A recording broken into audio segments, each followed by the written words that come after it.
good to go. Well, that being said, good evening, everyone. My name is James. This is Dividend Stock Talk. I am feeling much better, but not 100%. So you'll have to forgive me just a little bit if a little bit gets away from me.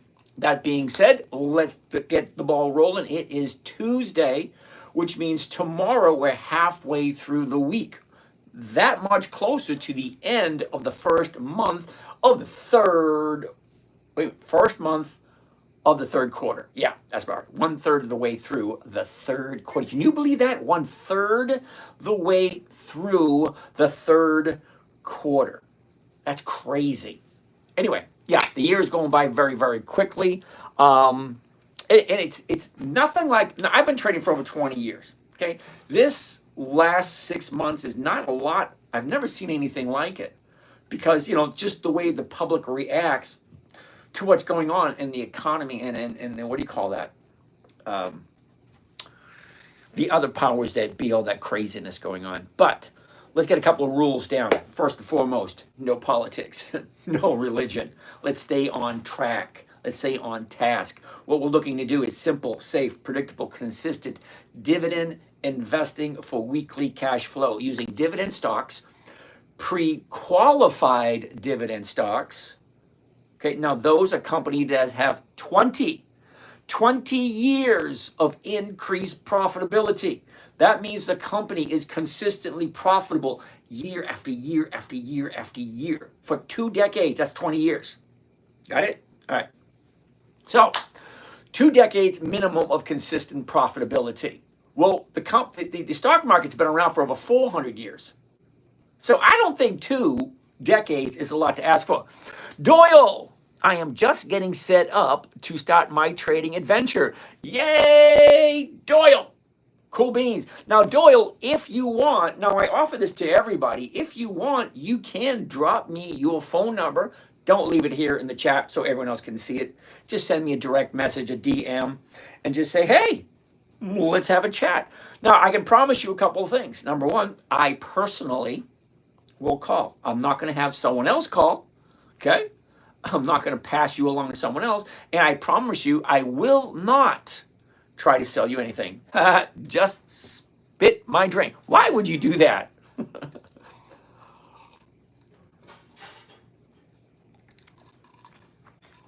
So tonight we got ginger ale. Don't have my tea yet, but ginger ale hopefully soothes the stomach. Just double tap the screen with my tip. Okay. Are you better? I'm getting a little bit better, Bruno. Thank you very much. How are things down in the South? All right, so let's see who we have here. And you start saying hello, everyone. Mr. Caden, how you doing today? Just got here. Cool beans. Don't worry. I'm patient. Thank you. Ratata. Bruno, good evening. Bruno, there's 2 Brunos here tonight. Woohoo! Wait a minute. Bruno, you're on Instagram and YouTube? Cool beans. Diet Coke here. Okay, got it. I can't stand diet. There's something just wrong about diet drinks. Okay? Now, the reason I say there's something wrong about diet drinks, they just have that weird aftertaste. How are you, my good man? I am wonderful, Alex. So it's Green Rover. I appreciate the vote of confidence. However, I don't know you. You don't know me. So I honestly cannot tell you what to do with your money. If you want to have a conversation, fine. DM me your phone number. I will personally give you a call. All right? We can chat. It'll give me a better idea of what it is you are looking for. By knowing what you're looking for, maybe I might be able to help out. But if you understand what it is I'm looking for, Brian, how you doing? I'm looking for simple, safe, predictable, consistent 1% per week using nothing but pre-qualified dividend stocks. Stop, seat, me, picture. I have no idea what that means. Artificial sugar is worse than normal sugar. That already is a bad stuff. Yep, I got it. You should collab with Vladimir Putin. I honestly don't think that dude would have anything he wanted to talk to me about. All right? ARR, Jake. Judy thinks that's funny. Why would somebody ask me to coordinate with Vladimir Putin? I mean, you know, I only speak a tiny bit of Russian. All right, what are we looking at first? First, somebody want to take a look at ARR. Jake, why are we looking at ARR? No. First, starting off the evening with a big fat no. Now, the reason why I'm saying no to ARR, no matter how much you like it, August 15th, September 19th, October 17th, these are all months of the year. Now, there's nothing wrong with the companies. They may be great companies. It just doesn't fit what I'm doing. You know, there's a difference between, no, I don't want to say that. There's a difference between, no, I don't want to say that either. Let's just put it this way. It just doesn't work. It just doesn't fit. Okay?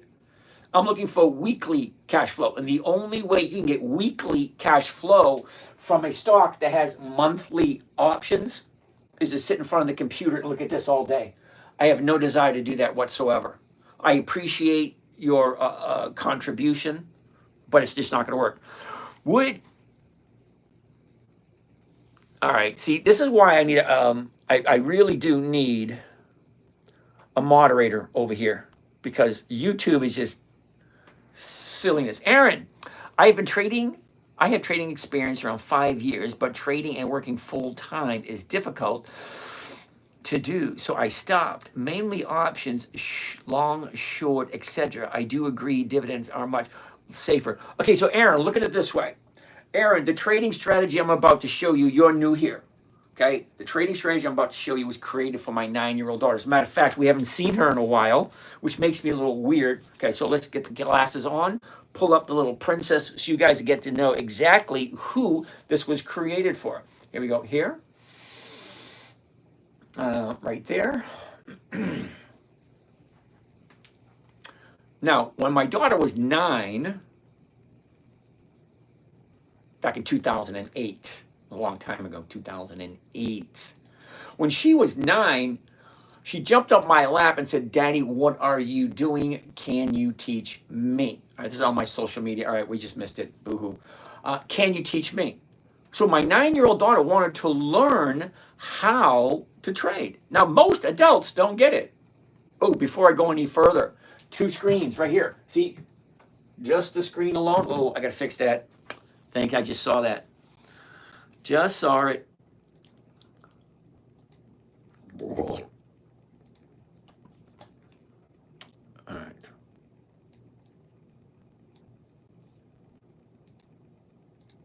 All right, give it a second and I'll fix it. All right, so I got 2 lives going right now on YouTube. Actually, there's 3. Okay, the third one's not up on here because it's on a different channel altogether. All right. Yeah, see, the 10-minute trading strategy came about when my 9-year-old daughter wanted me to teach her how to trade. Now, most adults don't get it. Most adults aren't very good at it. So how am I supposed to teach a 9-year-old how to trade stocks? All right, so I had 5 criteria I had to overcome.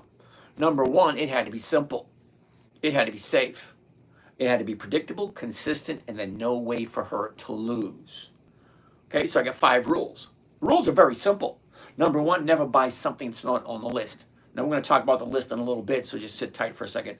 Number 2, never sell at a loss. It defeats the purpose of the whole game.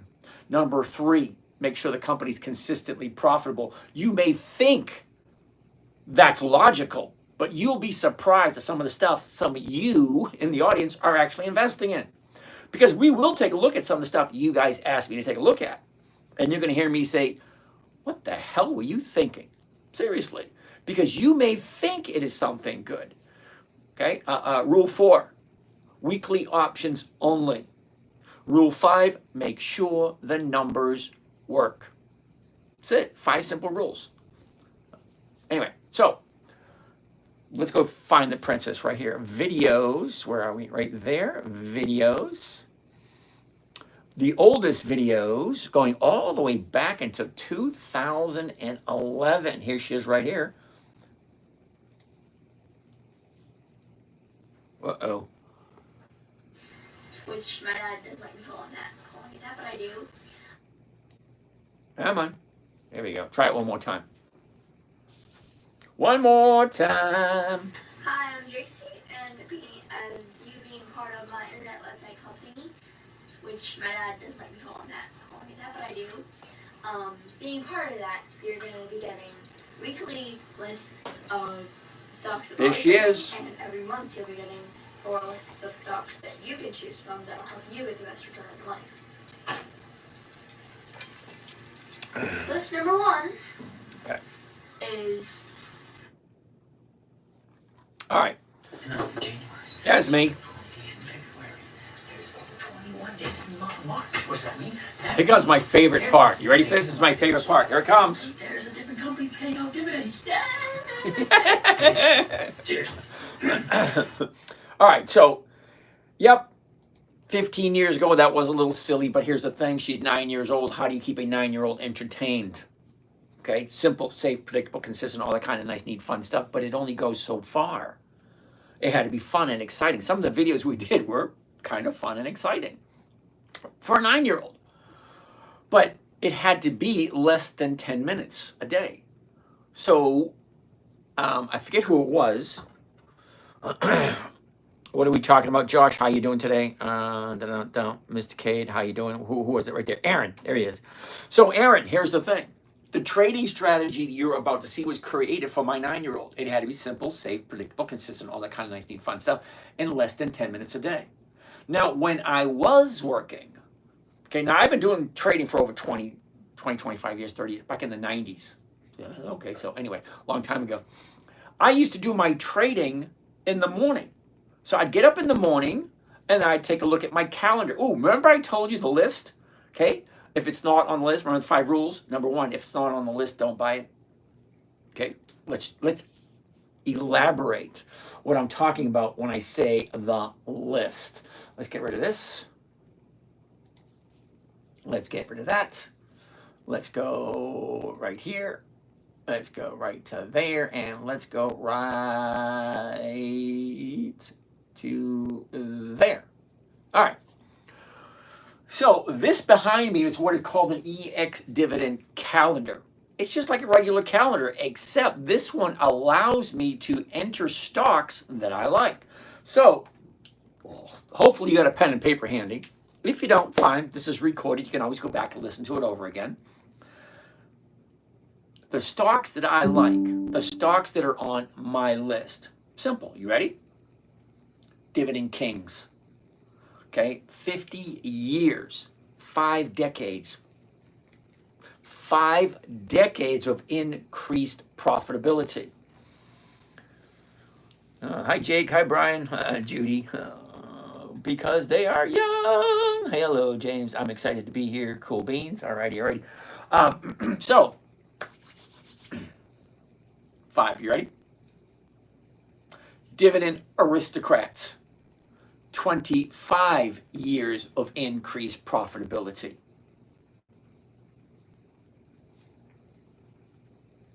Dividend Champions. 25 years of increased profitability. You're going to ask, I know someone's going to ask, what's the difference between the Aristocrats and the Champions? Well, look at it this way. The Aristocrats are kind of snobbish and they don't really work for what they got. Well, the Champions, they got to, work for it. There's a little bit more rules with the Aristocrats than there are with the Champions. So, but still, they both have 25 years of increased profitability. List number 4, the Dividend Contenders. 10 to 24 years of increased profitability. And then list number 5, just for the fun of it, we're going to throw in Warren Buffett's list. So where do you find these lists? Simple. They are free. Don't cost you anything. Go to Google, go to Bing, whatever search engine you use, and right in the search you write Dividend Kings List 2025. And then you hit that search button and boom, there they are. Download it into your email address, you get the list, and you take the list and you put it into the calendar. Okay, now Think or Swim, this is the trading platform that I use. 15 years ago, I wrote a book on choosing the right trading platform. 15 years ago, well, actually over 20 years ago, I found Think or Swim because it has everything in it that I was looking for. Okay, more specifically, the trigger trade. Nobody has the trigger trade except for Think or Swim, as far as I know. Okay, but that was 15 years ago. Maybe someone has it now. Who knows? But anyway, beside the point. I've been using the same trading platform for over 20 years.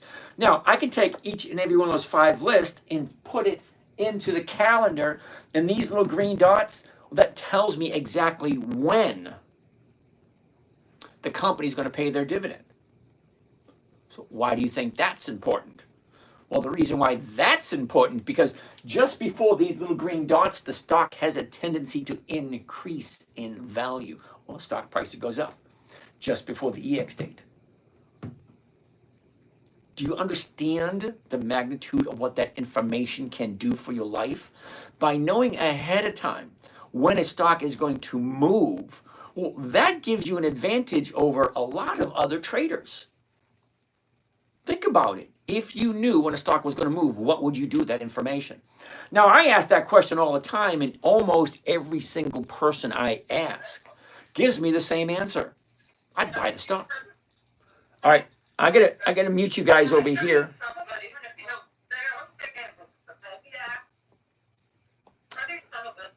All right, I gotta mute some of you guys. Brian. All right, only because I can't have the noise in the background. If you guys over here have a question, unmute yourself and just ask. Just say, hey, James. Hey, James, I got a question. You know, simple. Okay? So, as I was saying, each company increases its dividends every 25 years. Well, that's what this list is. See right here? 25 years of increased dividends. That's the name of this list. So if a company consistently increases its dividends, which means they're consistently profitable, well, that's one thing in my favor. Because number one, it's got to be at least 25 years old. Well, 25 years old, you pretty much know what you're doing in a business. Number two, they get the dividend coming up, which means they're consistently profitable. Number three, by knowing the stock price is going to increase, what would you do? Most people answer the exact same question. I'd buy that stock. Why? Think about it. If you just want to buy the stock and the stock goes up a little bit, great, you make a tiny bit. But why not look at other trading strategies that might be there? There's a trading strategy, which you're going to learn a little bit, called the covered call. The stock doesn't have to move at all. It doesn't have to go up. And you can still make money off of it. That's what I want. Now, remember when my 9-year-old said, Daddy, can you teach me? So I had to come up with something that's simple, safe, and predictable. Now, knowing that the stocks move up at a certain time, well, great, that's one thing in my favor. Number two, knowing that these companies are consistently profitable for more than 25 years, great, that's another thing in my favor. So stock options, okay, that opens up a whole new world of opportunities. So there's one that's called a covered call. Now, a covered call, I can buy the stock and sell the stock at the exact same price I just paid for it, collect a profit, and get the hell out in 5 days with the profit. And the stock doesn't have to move at all. That's pretty damn cool, isn't it? Now, why don't I want to buy the option? Some people say, I want to buy the options. Well, okay, options do increase and can be very profitable. However, along with great profits also comes great risk, which at my point in life, I'm in no interest whatsoever in great risk. None. I don't want to risk anything. So I don't buy options. I sell them. And here's another odd probabilities in my favor. If 80%, you got that? 80% of all options expire worthless, why would I want to buy them? Ask yourself that question. If 80% of all options expire worthless, why would you want to buy them? If you are a seller of the option, you have an 80% chance right from the get-go, not without even knowing anything. Not even picking a stock, not even picking a date, not even picking anything. Just the fact of being a seller rather than a buyer, you have an 80% chance of being right. It doesn't matter what stock it is, but it's an 80% chance of being right because 80% of all stock options expire worthless. So if I'm selling, the interesting thing about a lot of people don't understand this, but an interesting thing about the stock market. Okay, anytime you buy or sell, okay, to make a profit, all right? So buy, sell, profit, A, B, C. Everything's there, A, B, C. That is what's called a complete order. Buy, sell, profit. But the stock market, you can do it backwards.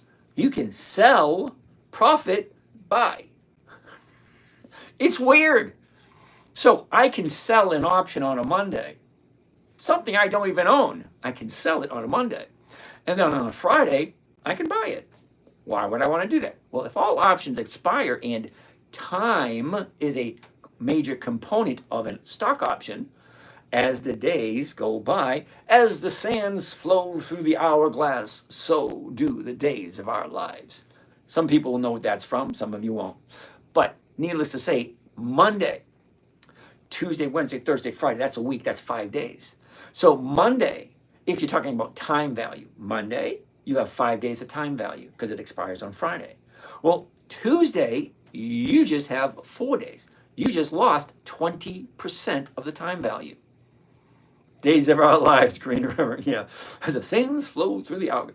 So Tuesday, which is today, that's all gone.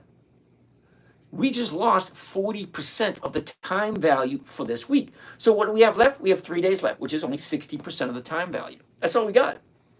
So if I sell all my options first thing Monday morning, by the time Friday comes along, 100%, or almost 98, 95% of all the time value is gone.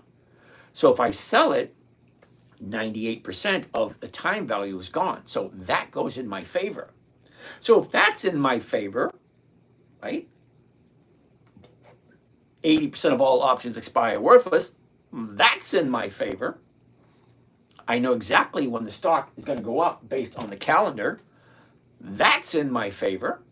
The company has 25 years of increased profits.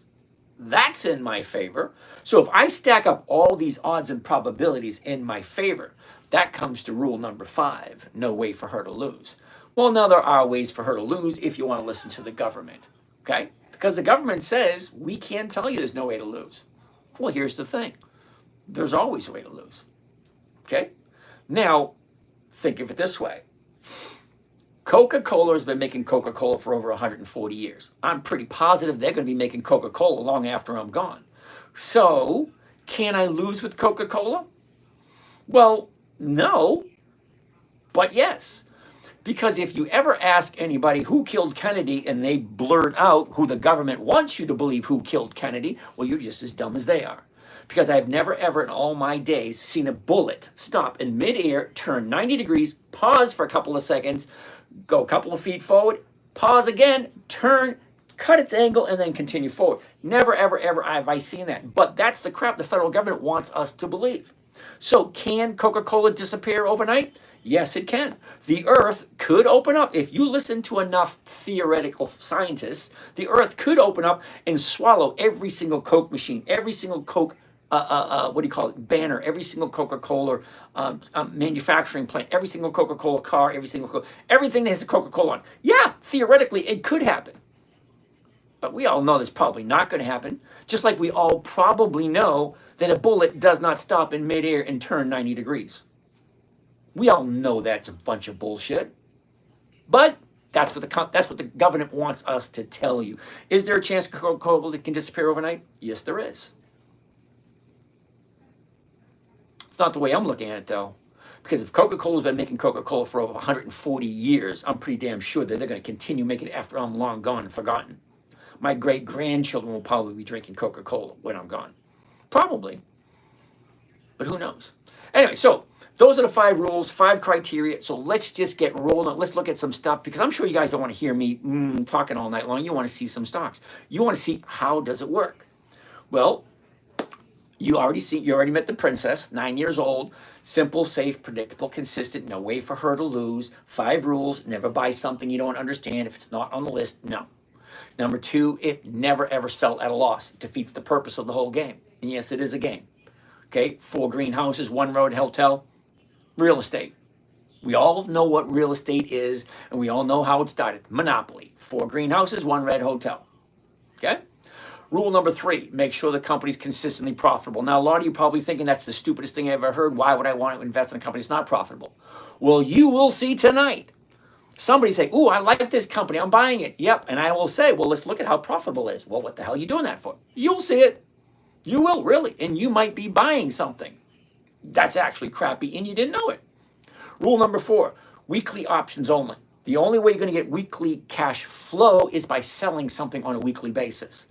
So this is where monthly options just don't work.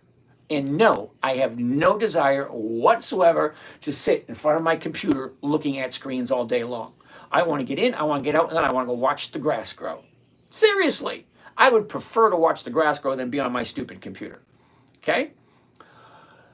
Last but not least, make sure the numbers work. We're actually going to do a few trades so you actually see it working. Okay? Gelatin Therapeutics to the moon. Okay, Alexander Martinez. Holy cow, I dated a girl named Alexandra Martinez. Wow, that's interesting. Anyway, you got to give me the ticker symbol so I can look it up. Some stocks I'll know right off the top of my head. Most of them I don't, because every single week we take a look. We take a look at every single stock that's available, and there are over 10,246 companies this week. They add companies every single week. So this week we're up to 10,246. We checked last night. Okay, Alexandra Galt, G-A-L-T. Now I'm going to tell you no right off the bat because I looked at this many, many years ago and it was a hell no then. So it's probably going to be a hell no now. But I'll give you the benefit of the doubt and we'll take a look at it. G-A-L-T. Imagine that. You weren't paying attention. When I said weekly options only, this right here says 15 August, 19 September, 17 October, 16 January. Those are months of the year. Now, perfect example of never buy something you don't understand. If you like GALT, well, you don't understand it, especially in the context of which we're talking about tonight. So if you understand the company, GALT, well, you would know that they only have monthly options. You would also know that's a no. Sorry, I don't do monthly options. The numbers just don't work. What else do we have over here? Okay, cool. We're caught up over there. Over here, what do we got? All right, cool beans. So who do we have here? JM, good evening. Mr. Max, Sam. What's going on, Sam? Questions. TSM, isn't that Taiwan Semiconductors? Oh, wow. Holy cow, I missed all these questions. All right, so let's take a look at some of these questions. Bruno, N-E-S-N. What the heck is N-E-S-N? N-E-S-N. Bruno, what is it? Nestle? N-E-S-N. Dude, it's not popping up. Okay, we can't find that symbol. N-E-S-N. Can't find that one. What else you got? USB. USB. Now, USB is on my list. That much I do know. So let's take a look. Every time I take a look at a chart, I'm looking for 5 things. Now, it takes me 2 to 3 seconds to look at a chart and decide whether or not I want to. That's it for me. For you guys, you take 3 to 4 seconds. So let me show you the 5 things you should be looking at. Now, remember, this was created for a 9-year-old. So if you want to add a little bit, take a little bit away from it, fine, great. But 5 things. You ready? Number 1, the high. Number 2, the low. Number 3, where was it? Number 4, where is it? Number 5, what's the motion? Up, down, up, down. That's it. 3 to 4 seconds is all should take you. That's it. If that's okay, then we want to go take a look at the numbers. Remember, rule number 5, make sure the numbers work. We're going to elaborate on this a little bit later, but here we go. The biggest number here on the board at the moment, 46.09. That's the last traded price of the day. Now, somebody pointed this out last night, and there's always someone who wants to point out something and bitch and moan about something, and someone always does. Somebody complain at free lunch on a sunny day with rainbows. Someone's going to complain.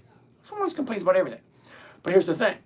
These numbers here, at this moment in time, these are called static numbers, which means they're totally irrelevant. These are the last numbers as the day. okay, as the day closed, at the close of the day. So when the market opens first thing tomorrow morning at 9:30, every single one of these numbers are going to change. And then every 2 or 3 seconds, they're going to change again. Every 2 or 3 seconds, they're going to change again and again and again and again and again. And it's kind of like tennis.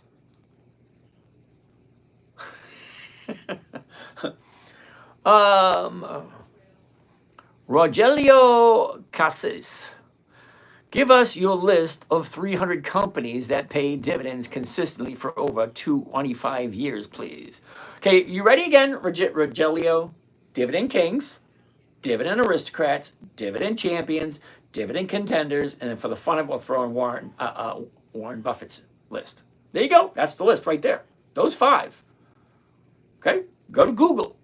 Dividend Kings list, 2025. Dividend Aristocrats list, 2025. Okay, now, I have no problem, giving out stuff for free. I really, I don't. I have no problem with it whatsoever. However, I'm not going to do all the work for you.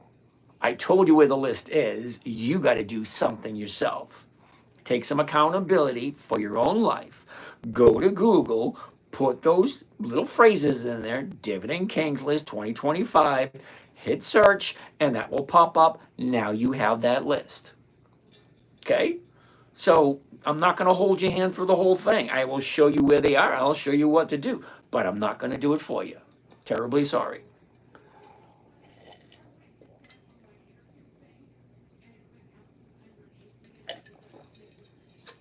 All right, Tony, I didn't hear what you said. Let me go back and see what you guys got.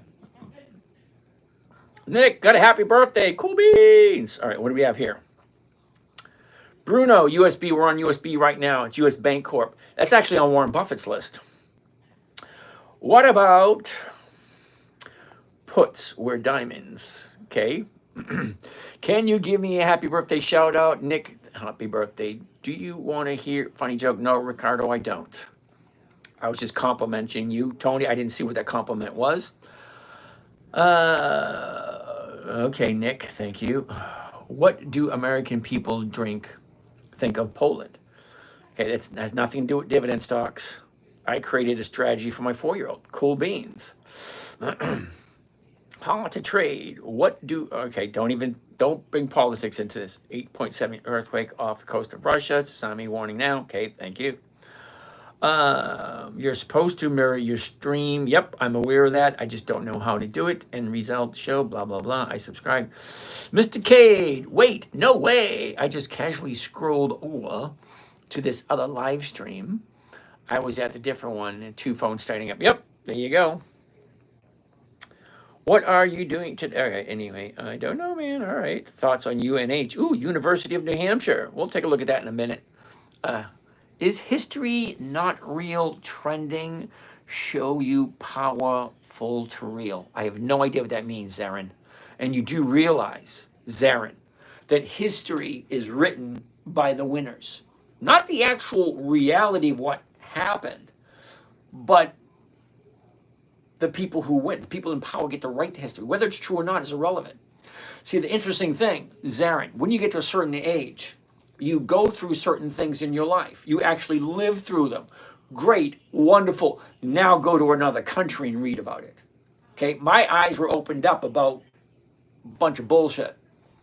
When I went to Russia and I learned a bunch of stuff, history on the view from the Russians. And then I went to France and I looked at the view of history based on the French people. And I've actually, when you live through history, all right, it's like when the walls came down in Germany, East and West Germany. Yeah, it's written one way here, and in other countries it's written this way, and another country it's written this way, and another country it's written this way. So if you look at it from all different points of view, then make up your own mind. Because the history that you're reading, why are we on this? No. Okay, stop that. Could you give a lesson for beginner traders? Absolutely, John. What kind of information would you like to hear? Yeah, that was Zarin. Okay, Zarin, try not to get me sucked into any of that kind of stuff. Mike Mays, viewing history through different lenses is exactly what critical race theory does.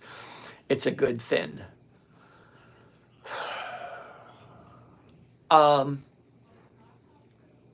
not get into that. All right, so let's look at bank USB. So here we are. Now, like I was saying, the biggest number on the board we have at the moment is this number right here, 4609. Great. What does that mean? That's the last trade of the day. Now, someone last night was complaining that these numbers are going to change tomorrow morning. Yeah, they are, but what's not going to change is the math, the sequence of events. Okay, so if you know what the trade is, what the stock price is, that's right here.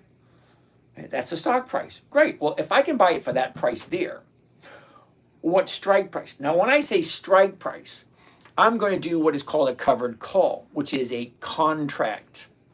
Okay, now a contract, you need 4 items in any contract to make it legal and binding. Item number 1 is a beginning date. Item number 2 is an ending date. Item number 3 is an agreement, a meeting of the minds. That means I'm buying, you're selling, I'm buying. So you understand what I'm saying. It's called meeting of the minds. Okay? And then number 4, some type of consideration, something of value. A tulip, cash, a handshake, a piece of pie, something of value. Okay, Raj, just sit and chill for a minute. Okay? I'll get to some of those. All right, so 4 things, blah, blah, blah. Okay, so what we're doing here is if I'm buying it for this price right here, I want to sell it to someone else for the closest strike price there is. Now, that's these right here. So a strike price is part of the contract, which is the meeting of the minds, the ending date. The beginning date is when the consideration happens, when you pay for it. That's the money. Remember? Consideration, money, meeting of the minds, the agreement, the beginning date, the ending date. Okay, so what we're looking at the moment is the ending date, 1 August 2025. That's this Friday. Okay, 8 August 2025. That's next Friday. Okay, so we're going to be looking at both of these tonight only because this week we only have 3 days left. We've already lost 40% of our time value, so we might not get 1% this week. So we might have to look at next week. And next week, I don't want 1%, I want 1.5% because I'm doing this week and next week. So I want 1% every week. So we're halfway through the week, so stock price, 46.09. The closest strike price, 46. What's it going for this week? 38. Not quite 1%. So that's no for this week. But next week, it's going for 56, which is more than 1%, like 1.25%. Okay, that's fine. I don't mind that one right there. 46 for next week. So beginning date would be tomorrow morning. Ending date would be 8th of August. So it means it expires on the 8th. So at 3:59 p.m. on the 8th of August, this option is going to expire. Remember, 80% of all options expire, worthless. That's what I'm looking for. If I sell it for 56 cents, remember to finish the equation, buy, sell, profit, buy, sell, profit. Okay, I'm selling it. I'm missing the buying point. I'm selling it, all right? So I don't know what my profit is yet because I'm missing a part of the equation, which means I got to buy it. So next Friday at 4 p.m., I'll end up buying it. Yeah, baby, in the house. So on Friday, I'll end up buying it back. Now, I can buy it back for 10 cents. I can buy it back for 2 cents. I can buy it back for, 50 cents. I can buy it back for whatever I want to. But I could ignore it and let it expire and go to 0, which means, you're going to love this part. If it expires and goes to 0, guess what? I finished the equation. I sold it for 56. I bought it for 0. My profit is 56. So whatever happens, anytime you get into any contract, any buying or selling, there's an opening and a closing. Because you have to finish the equation no matter how you look at it. Well, not necessarily so, but kind of do. So you could buy the stock, never sell it, never close it. You don't have no profit because you didn't sell it. Anyway, so the equation, buy, sell, profit. In this instance, that's what we're looking at. So if I'm going to buy at 46.09, I'm going to sell the 46s. Let's actually do this. But before we do that, remember, one step at a time. First step is picking your stocks. Second step is put them into the calendar. Third step. Let me tell you why it's third step. Okay. That says May. Why are we looking at May? Why are we looking at May? I was looking at May for a reason. Why is it? Why? Whoops. July. Here we go. July 2025. So I only want to look at the stocks that have the dividends this coming week up for consideration. Okay. So this week right here, we got those. This week we get these. This week we get those. That week we get those. That week we get those. Now, those are the ones on my list. However, there are a whole bunch of stocks to take into consideration. Okay. 141 right there. 31 there. That's about 10, 20. That's about 4 times 1, 2, 3, 4, 5, 6, 7, 8. 4 times 8 is 32. There's 32 there. It's like 30 there. So anyway, there's a whole bunch. 33 here. These are all the companies that pay a dividend. So do all of these work? Well, they all have a dividend. Do they all go up in price just before the EX date? Oh, wait a minute. We didn't cover that part, did we? The EX date. Hold on. 4 dates to remember. 4 dates. Date number 1 is the announcement date. That's when the company tells you how much money they made and how you're going to get your share if you own some of the stocks. Date number 2 is called the EX dividend date. That's the last day the stock trades before the dividend is paid out. Also represented by a little green dot. So this little green dot represents different companies. Remember, there's over 10,000 different companies. 10,246 we looked last night. Okay? All these companies here. Look at this. GE, Micron, Dollar General, Bristol Myers, Hormel, Tennyson. Ooh, anyway, besides the point. Date number 3. Oh, wait a second. Date number 2 is the EX dividend date, the last day the stock trades before the dividend is paid. So if you want to collect the dividend, you've got to buy it before the little green dot. Date number 3, the date of record. Whoever owns the stock on that date of record is entitled to the dividend. Date number 4, that's when you get paid. So step 1, pick your stocks. Step 2, put them in the calendar. Step 3, figure out which ones you want to look at. So I want to look at just these ones this week. That's it. Don't want to look at these. I don't want to look at those. Just the ones that have the dividends coming up because they go up in value before the EX date. After the EX date, they have a tendency to go down. Stocks are very predictable, especially dividend stocks, especially the ones that are 25 years or older. So by knowing that, now I want to do a covered call because it's simple, it's safe, it's predictable. We're going to get into that in a second. You're going to love that one. And it's easy. Now, a covered call, there are literally hundreds of videos online explaining what a covered call is. Basically, you're buying something, okay, stocks, and then you're selling it to someone else at a predetermined price, whatever price you pick, at a predetermined date. And they give you money for that. Okay, so let's go take a look. So let's get out of this. Go there and go there. All right. So we seen the chart. Good, fine. We seen the numbers. Lovely. Now, what's that? Step 4 or 5. Anyway, next step is taking a closer look at the chart. Now, I'm going to take a look at the chart 3 to 4 seconds. It'll tell me whether or not I even want to bother looking at the numbers. Well, I don't want it at the high because I don't buy anything at the high. If it's in a slow downturn and keeps on dropping, no, I'll just wait and do it another week. No, thank you. Same thing. And then I'll check the numbers. Now I want to take a deeper look. Is it the right time to buy? Because a 1-year chart doesn't tell me very much what's going to happen this week. It tells me what already happened. It gives me an idea of the flow, the motion of the ocean, the flow of the river, the path between the trees, whatever you want to call it, whatever analogy you're using. So down, up, down, up, down, up. Okay, that's what the motion is, the motion of the ocean. So let's take a closer look. For that, I need my glasses. Let's do this. A year ago, Bank of America, Bank Corp, USB, was at 45.47.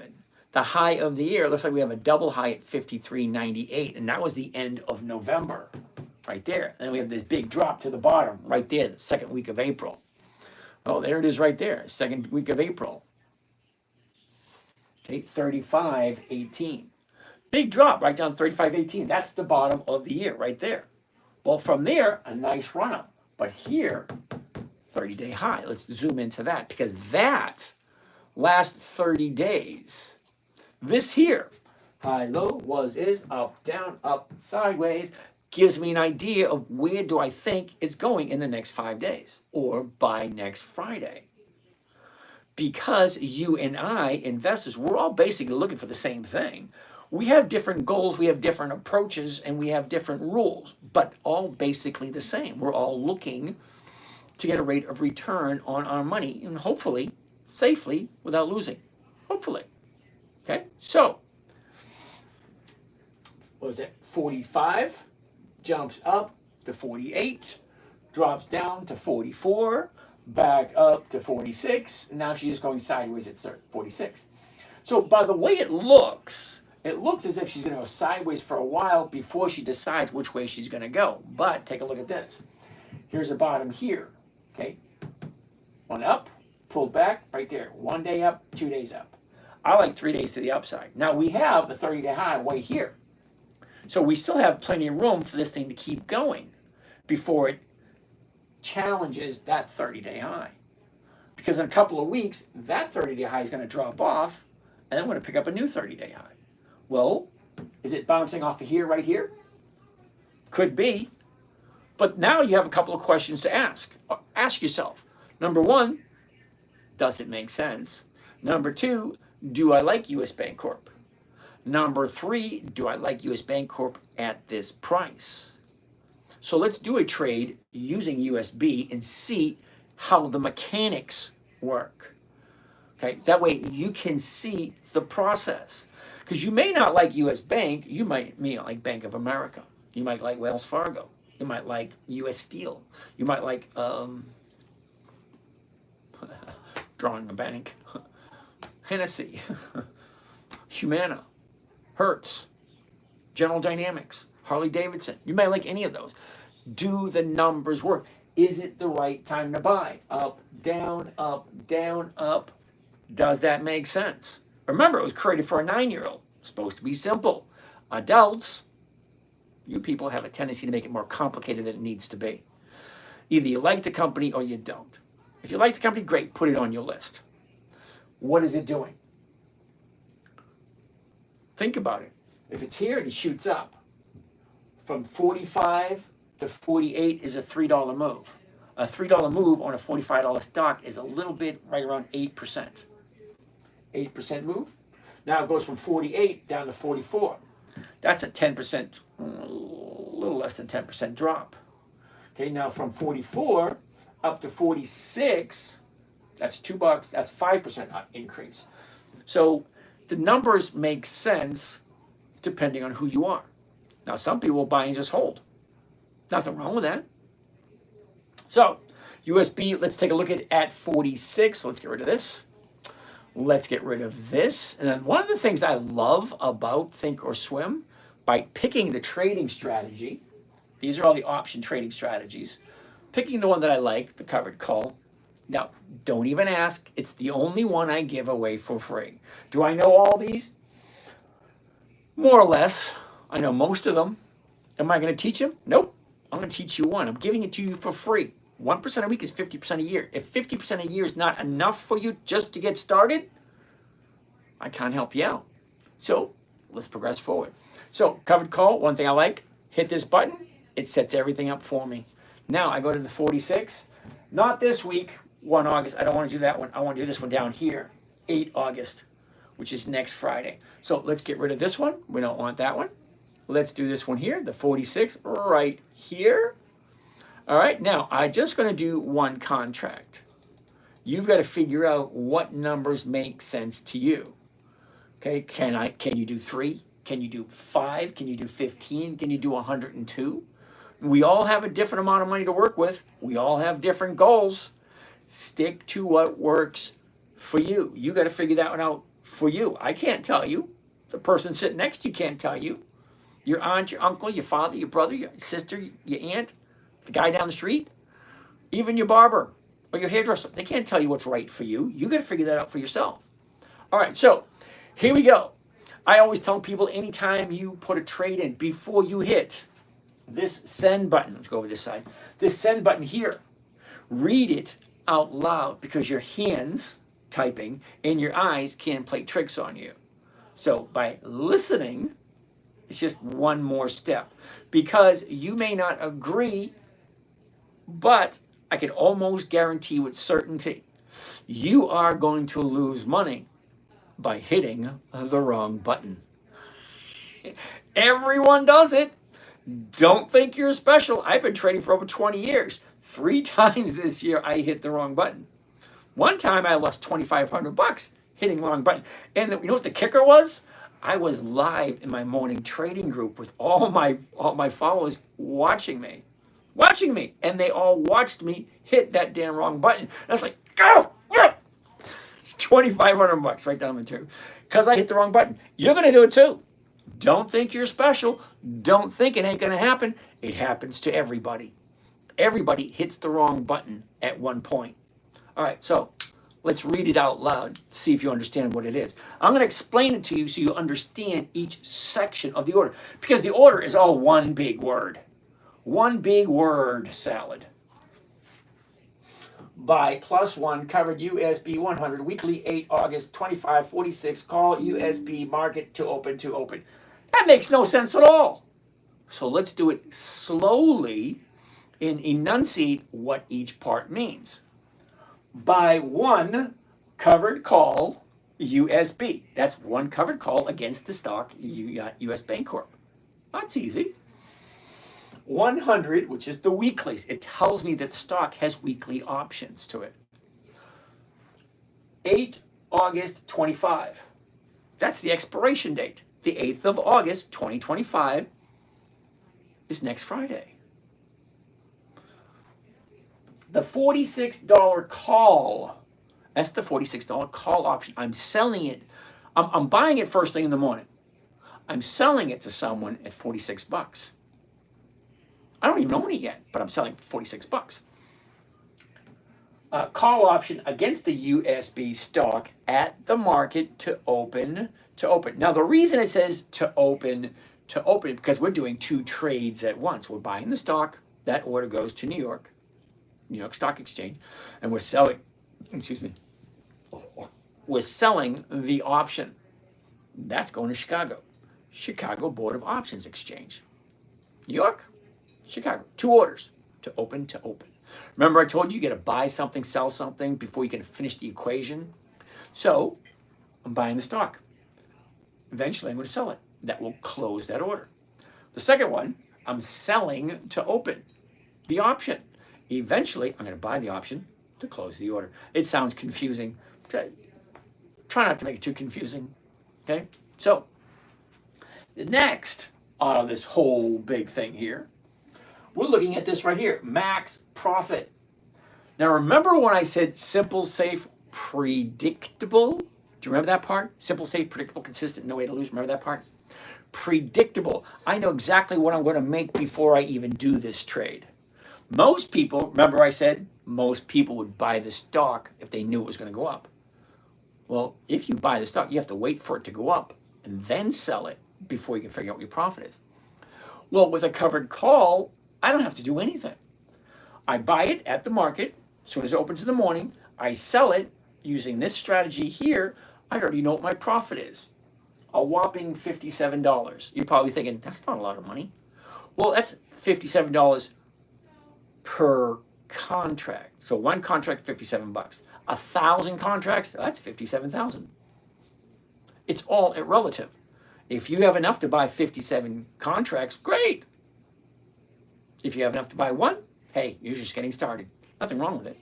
Get your feet wet, learn. All right, so my profit, $57 per contract. Now, I know exactly what my profit's going to be before I even do anything. That being said, let's find out what my rate of return is going to be.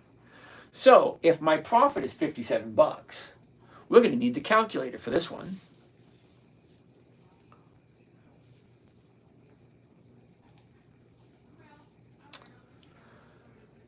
Right, calculator. Okay, clear that. Clear that. Going to need the glasses.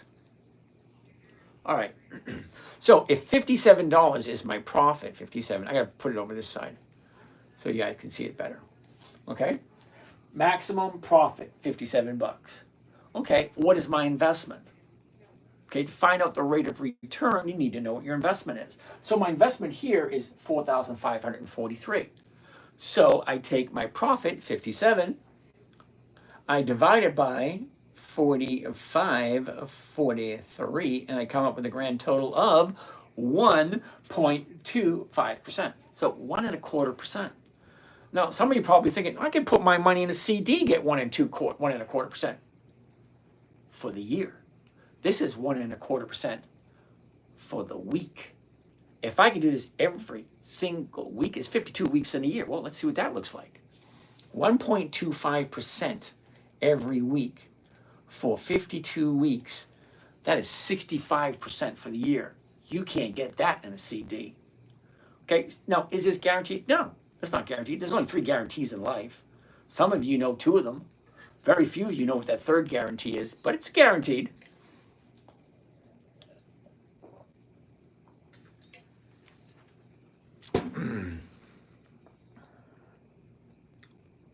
Okay. So here's the thing. 1.25% every single week. Nice, great, simple, easy.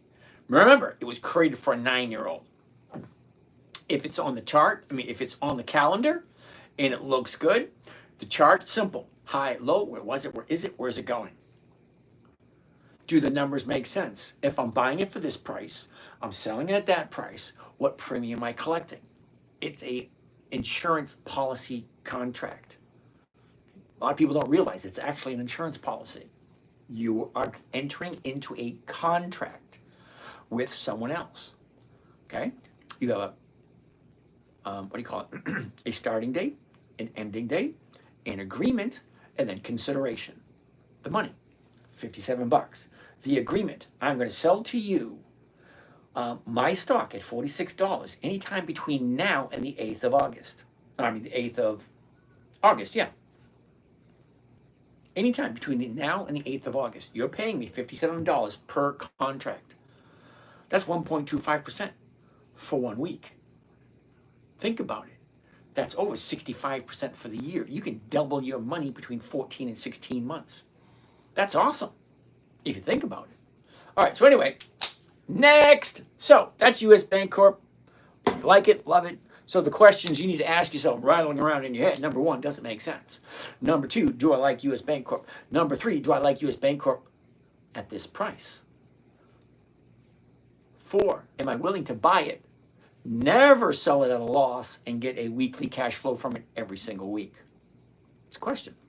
All right, so let's look at some stocks, see how quickly we can go through them. That was a lot of blah, blah, blah. So let's see how quickly it should be. Remember, it was created for a 9-year-old. 10-minute trader. That's what you call it, the 10-minute trader. So you should be able to take a look at your stocks. What ones are there? The chart are easy. 3 or 4 seconds. That's it. Yes. No. No. Yes. Simple. All right. So Raj wants to take a look at Pepsi. All right. Let's get rid of this.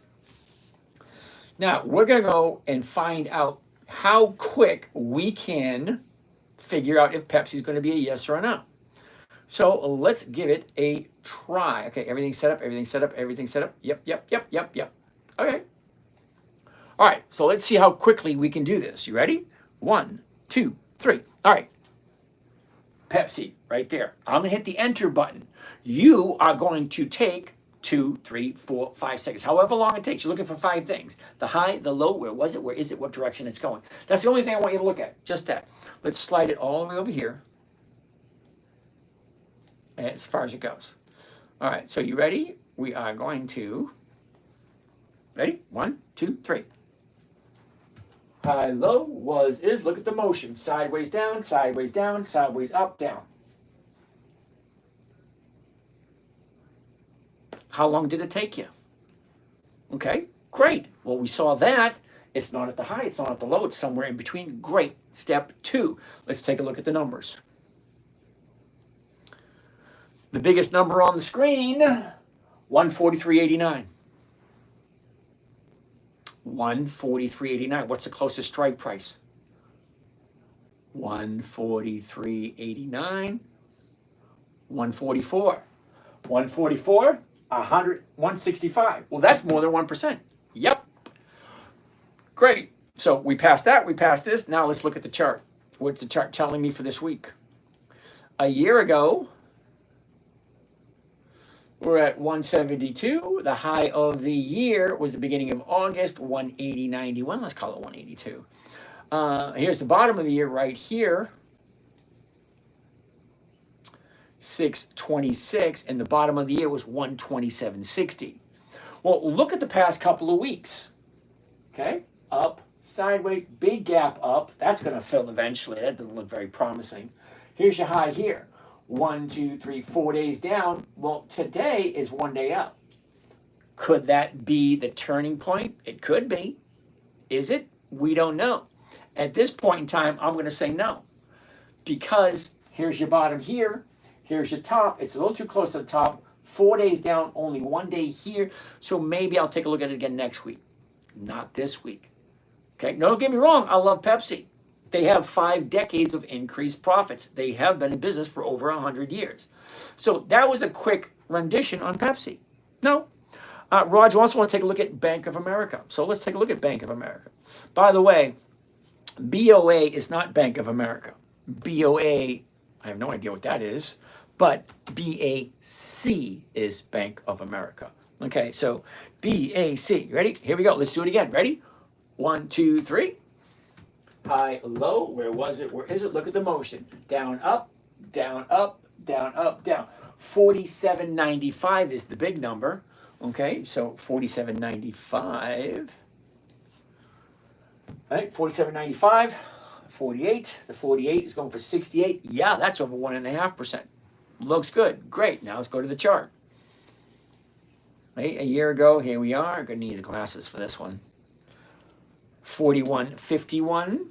And the high, the bottom of the year was the second week of April. That was 32.98. Let's call it 33. And then from there, from the bottom of the year to where we are now, take a look at that. Nice. Pulled back, back up, back down. Unfortunately, this is going to be a no. Let's take a look at it in a couple of weeks. Because look at the big run up. Okay? Had profit taking here.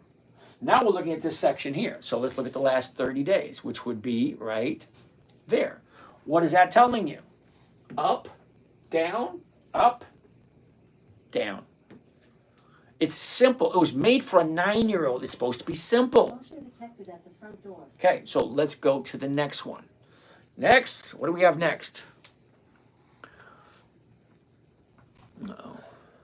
Gene, how do you decipher the candlesticks to determine when to buy and sell a stock? Okay, Gene, I just think I did that. Okay, Gene, 30 days ago, she showed up. There's your high. Okay, that's the high right there. What happened next? Well, here's your bottom right there. Argue all you want, bitch, moan, complain, pitch a fit, ain't gonna help you. There's the high and there's the low. So from the low here, she went back up. Here's the new high. Now she's coming back down again. That's how I decipher. If that's too difficult for you, you can always do one of these things right here.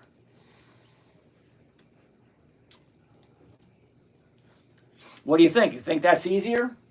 Up, down, up, down. However you want to simplify it for you is something you need to do for you. Now that is a lot easier to understand. Up, down, up, down. So let's go back to where we were.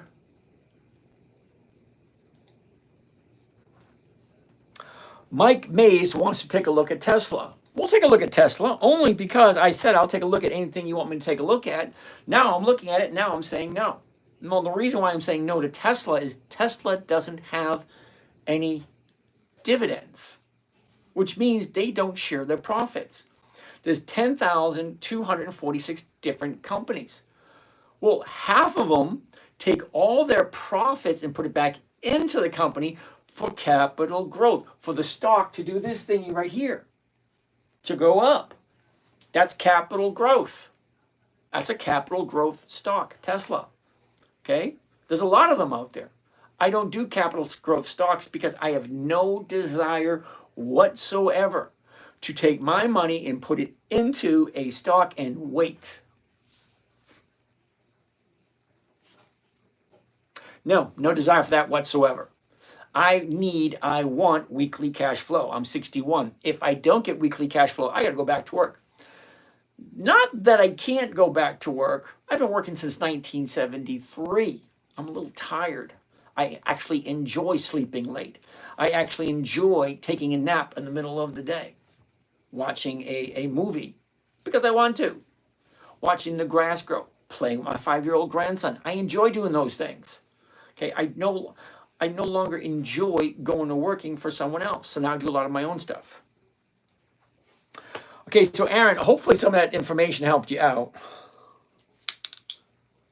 I work part-time at a fast food place. Okay, I'm new here as well. So what kind of advice you could give someone really new to this, because I know nothing of this?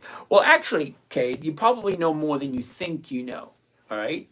Now, just walking down the street, you work at a fast food restaurant, well, you probably have a good idea who the other fast food restaurants are. And if you're working, you probably have a good idea of how to get to work. Ford, Chevy, Chrysler, Audi, Toyota, city bus, plane. Everything you look at is something run by someone. The clothes you wear, Levi's, Prada, whatever. All these things that you can buy, that you can sell, somebody owns them. Some of them may be public. You may be able to buy some of the shares of the company in which you work at. You said you work at a fast food restaurant. Well, fine. You probably don't have a lot of money and you're probably a little on the younger side. Well, time is on your side. Like the great Mick Jagger said, time is on my side. What are we talking about? Investing in dividend stocks. All right. Okay. All righty. Thank you for sharing, sir. Have to go. Appreciate it. Take care. All right. Not a problem. Ball Street Collective, how are you today? In ill will. All right. Good evening. All right. So that being said, Tesla's going to be a no. Okay, because it's not that they're not profitable or anything. It's just that they don't share their profits. Green Rover, how many in a contract? 100. 100 shares in one contract. One Pack Snipe, UPS. Now, I love UPS. That's on my list.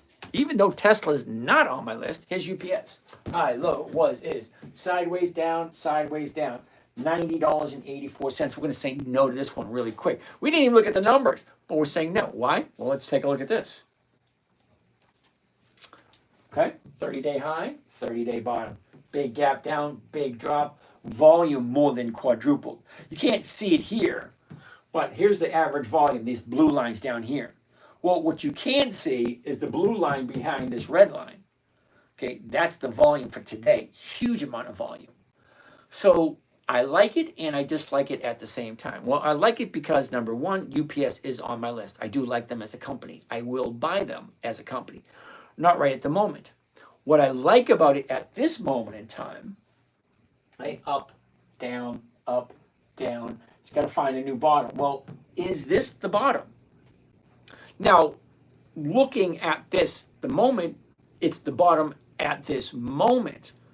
But it's not the bottom for the 30-day period because we have nothing to compare it to, which means we have nothing on the other side, which means we need another point of data, which is tomorrow. Now, tomorrow, it may go lower or it may go higher. But the odds and probabilities when a drop like this, it's going to have a bounce to go to the upside. Unless, of course, the earth opened up and swallowed up a lot of the U.S. UPS stores. Doubt it, but it's possible. If you listen to the government, no one wants anything's possible. So 90.84. Now, tomorrow will give us a second point of data, or it could be one day to the upside, or it could be one day lower. So as much as I like this, I'm going to write it down for next week because I like 2 days to the upside. On the third day, I would jump in. Well, tomorrow's Wednesday. If tomorrow's an update, okay. Thursday's an update, okay. Friday is the soonest I'd be able to jump into this. But I usually don't buy on Fridays. I usually buy on Mondays. So UPS is going to be on my list for Monday.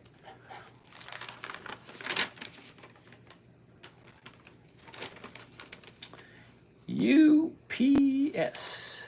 All righty. So no to UPS for this week. PSEC. Fredo wants to take a look at PSEC.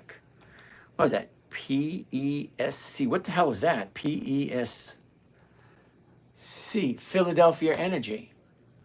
Philadelphia Freedom. It's not showing up, brother. Okay? PESC. It has no options. It's going to be an automatic no. Thank you anyway. Zarin. Blah, blah, blah, blah, blah. Yep. True. I should read backwards. Maybe you should. Okay. I have no investment literacy. Yeah, you do, but you can say whatever you want. Okay, invest a better microphone. Probably. I'm dyslexic. All the charts are backwards. Okay, go to a different channel.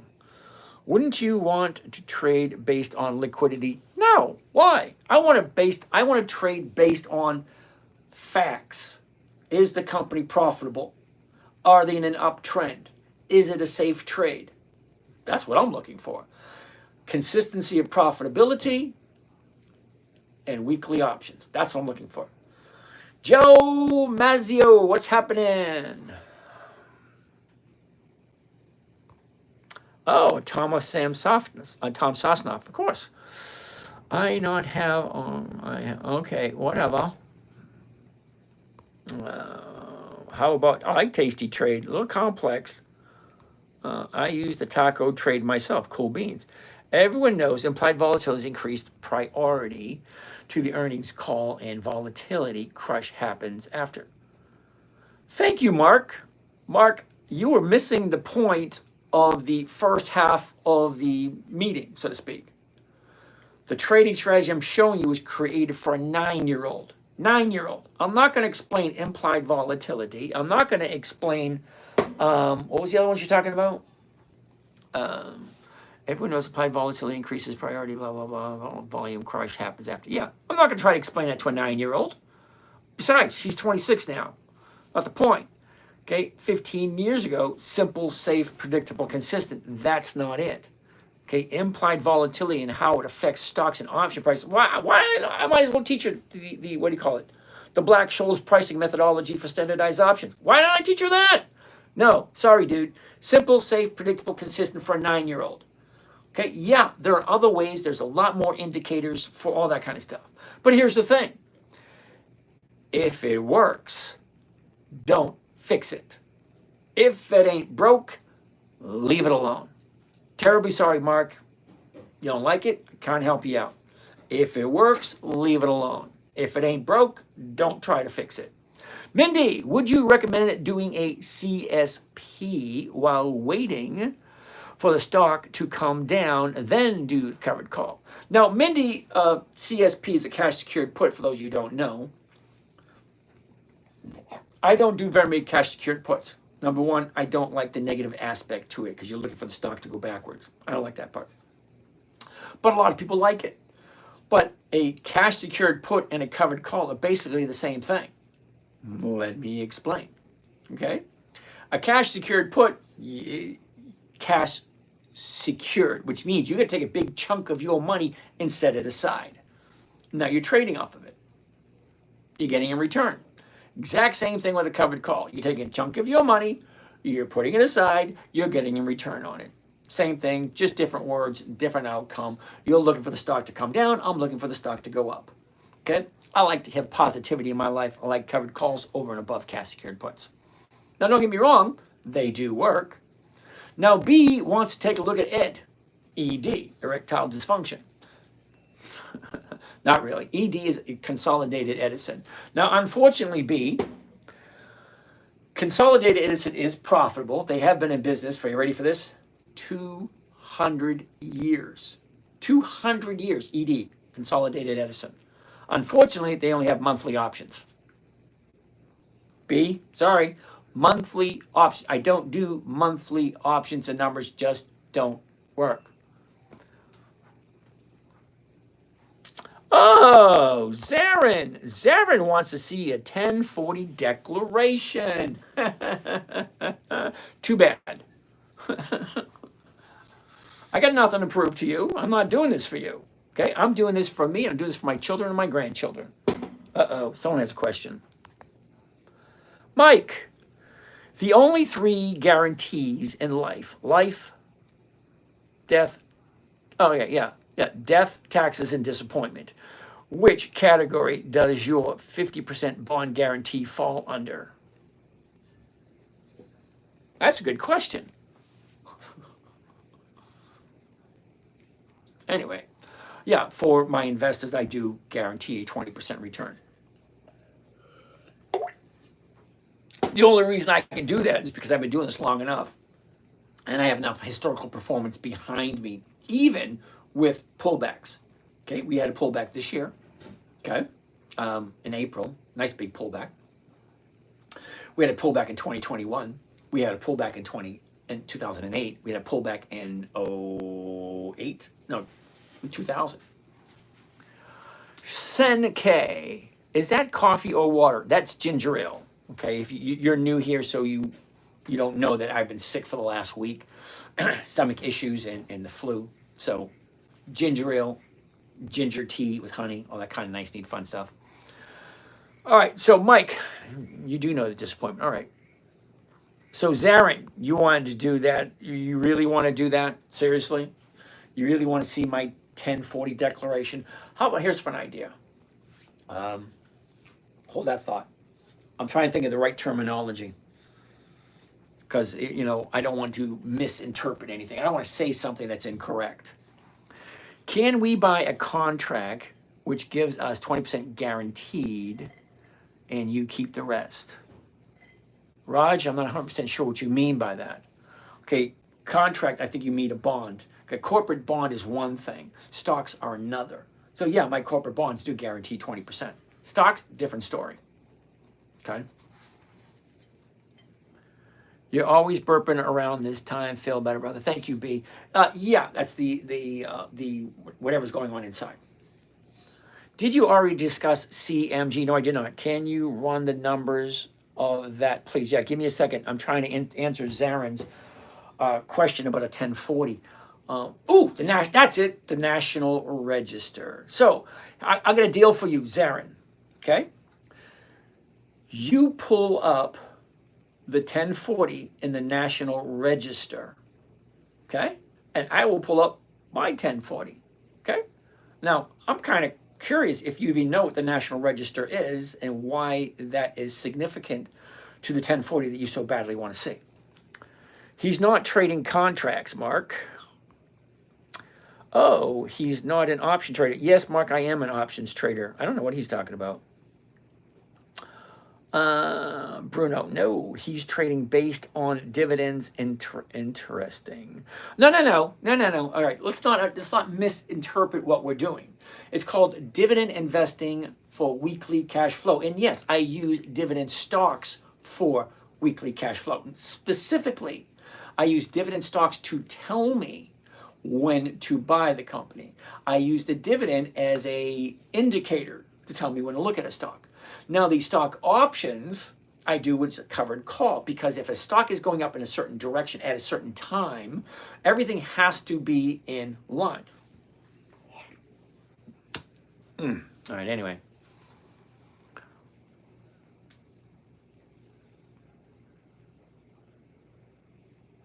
Okay. Trader one, he's trading based on the okay. Zarin, 1040 in the USA declaration. I writing you for answer. Okay.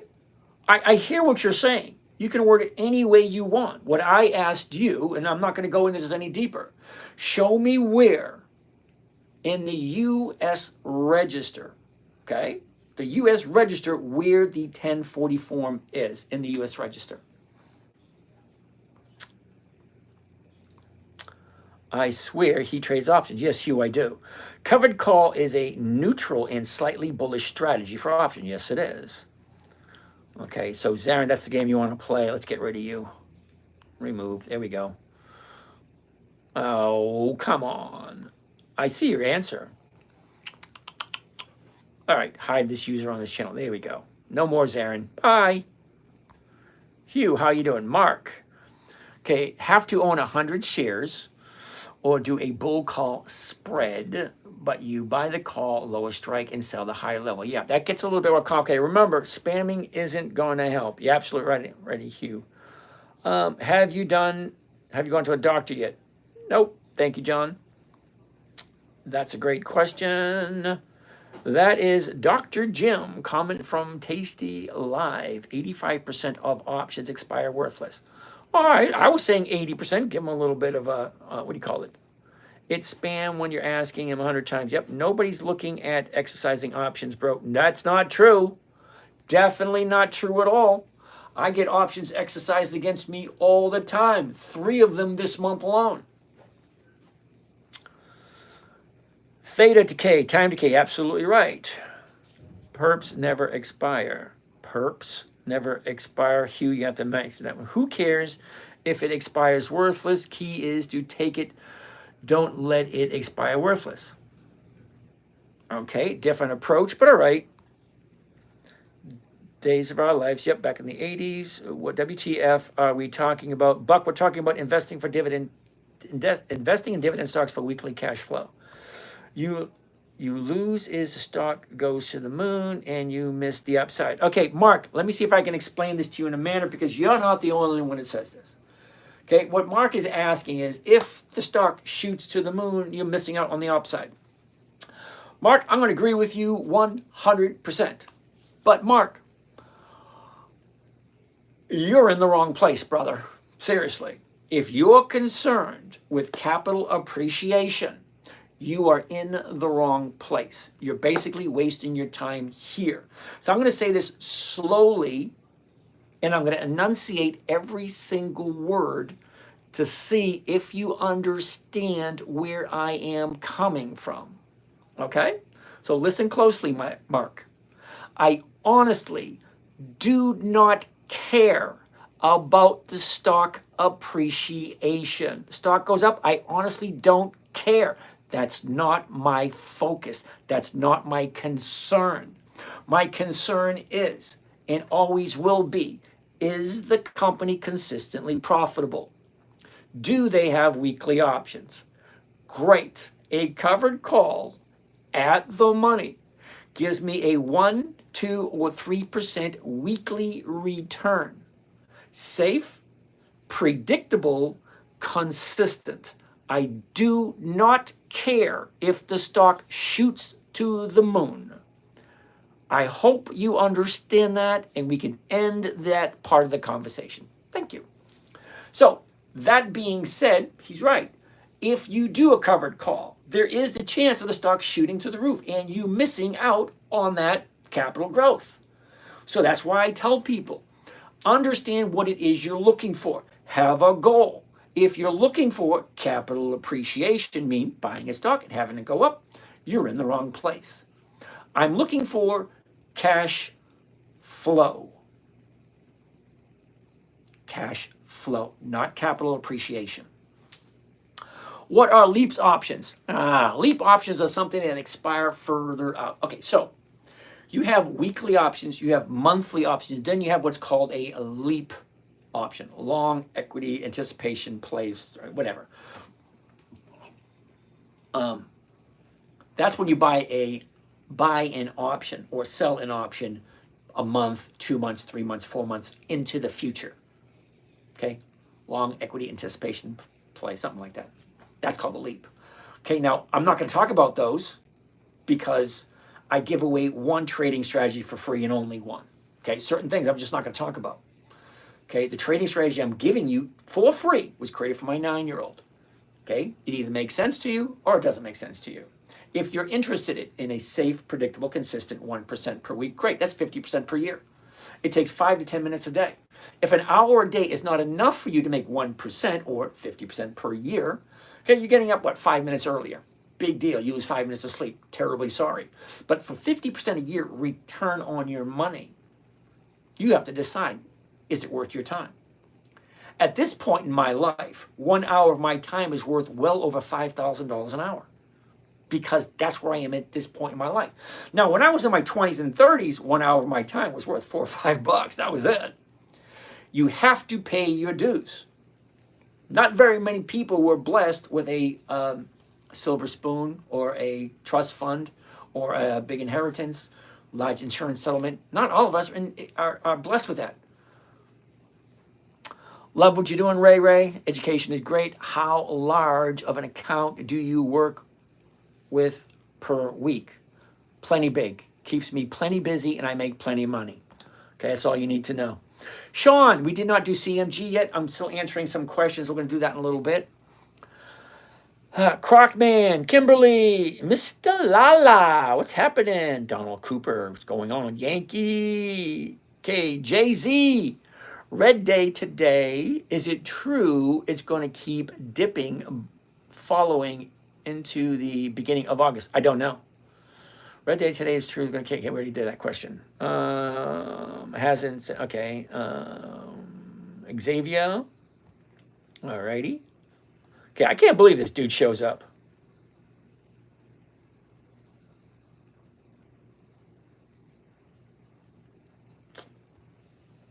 Okay, it's weird. Okay, I'm here going through the questions, all right? This is interesting. So here's a little tidbit of information for all of you. Now, on average, anywhere between 5 and 30,000 people will come through these 9 different channels, okay? There are literally 40 to 50 people pretending to be me. Now, one of them just so happens to have a set of balls on him to actually show up and sign in under my name. So it's like, you got a set of balls to show up pretending to be me. Anyway, besides the point, I had to block him because what they do. Now, also remember this, there are a bunch of spammers pretending to be me. You will get an email, a text, a WhatsApp, a Telegram, or something saying, hey, I got a great deal for you. You need to send me some money. No, that is not me. I do not do any of that. If you want to have a conversation with me, I talk to people for free all the time. I'm not going to charge you anything. Send me a number. I'll give you a call. I will not sell you a Telegram. I will not send you an Instagram. I will not send you a WhatsApp. I will not send you any of that crap. Nothing. And I do not take money from people unless we are meeting eyeball to eyeball and we shake hands. I do not take money from people. I don't. If you want me to invest your money, great. You come to St. Petersburg, we'll have a meet. We'll go out for lunch, we'll chat, we'll hang out, see if we like each other. Other than that, I don't do it. Okay? So, he's got a set of balls to show up here doing that. Anyway, let's keep looking at some questions. I'm going to grab a seat because apparently we have a lot of questions. And then we're going to take a look at some more stocks because apparently you guys have questions. You don't want to look at anything. Jettis sold NBIS 48 put today, expiring on Friday, 75 cents per contract. Okay, so why are we looking at NBIS? What the heck is NBIS? NBIS. NBIS. Nebius Group. Okay, why are we looking at this? Now, for the fun of it, I always tell people, I don't give very much advice, but some advice I do give. If you're going to be investing, you really need to have at your fingertips a financial website. Now, I use Yahoo Finance. You can use whatever you want. But NBIS. NBIS. Now, the reason why I use Yahoo Finance is because I want to see how consistent this company has increased its dividends. And the reason why I've never heard of them, there are no dividends at this point in time. So NBIS is a no. So I really can't give you any opinion one way or the other. Sorry, Jetta. Carlos, thank you. Johnny Fawny. Have 9 grand to invest for dividends. What should I dump it into right now? Johnny, I'm going to tell you the same thing I tell everyone else. You really want my opinion, send me your phone number. I'll give you a call. We'll chat. Kimberly, looking good, James. Glad you're better. I'm almost there. Kimberly, thank you. Creative Art Space. All right, thank you. What else we got? Laurie, you're early. Glad you're feeling better. I am too. Oh, God. Jedis says, yeah, Jedis is telling Johnny ULTY. Yeah, because Jedis, yeah, dude, don't do that. Don't be suggesting somebody something like that. If you can't, you know what?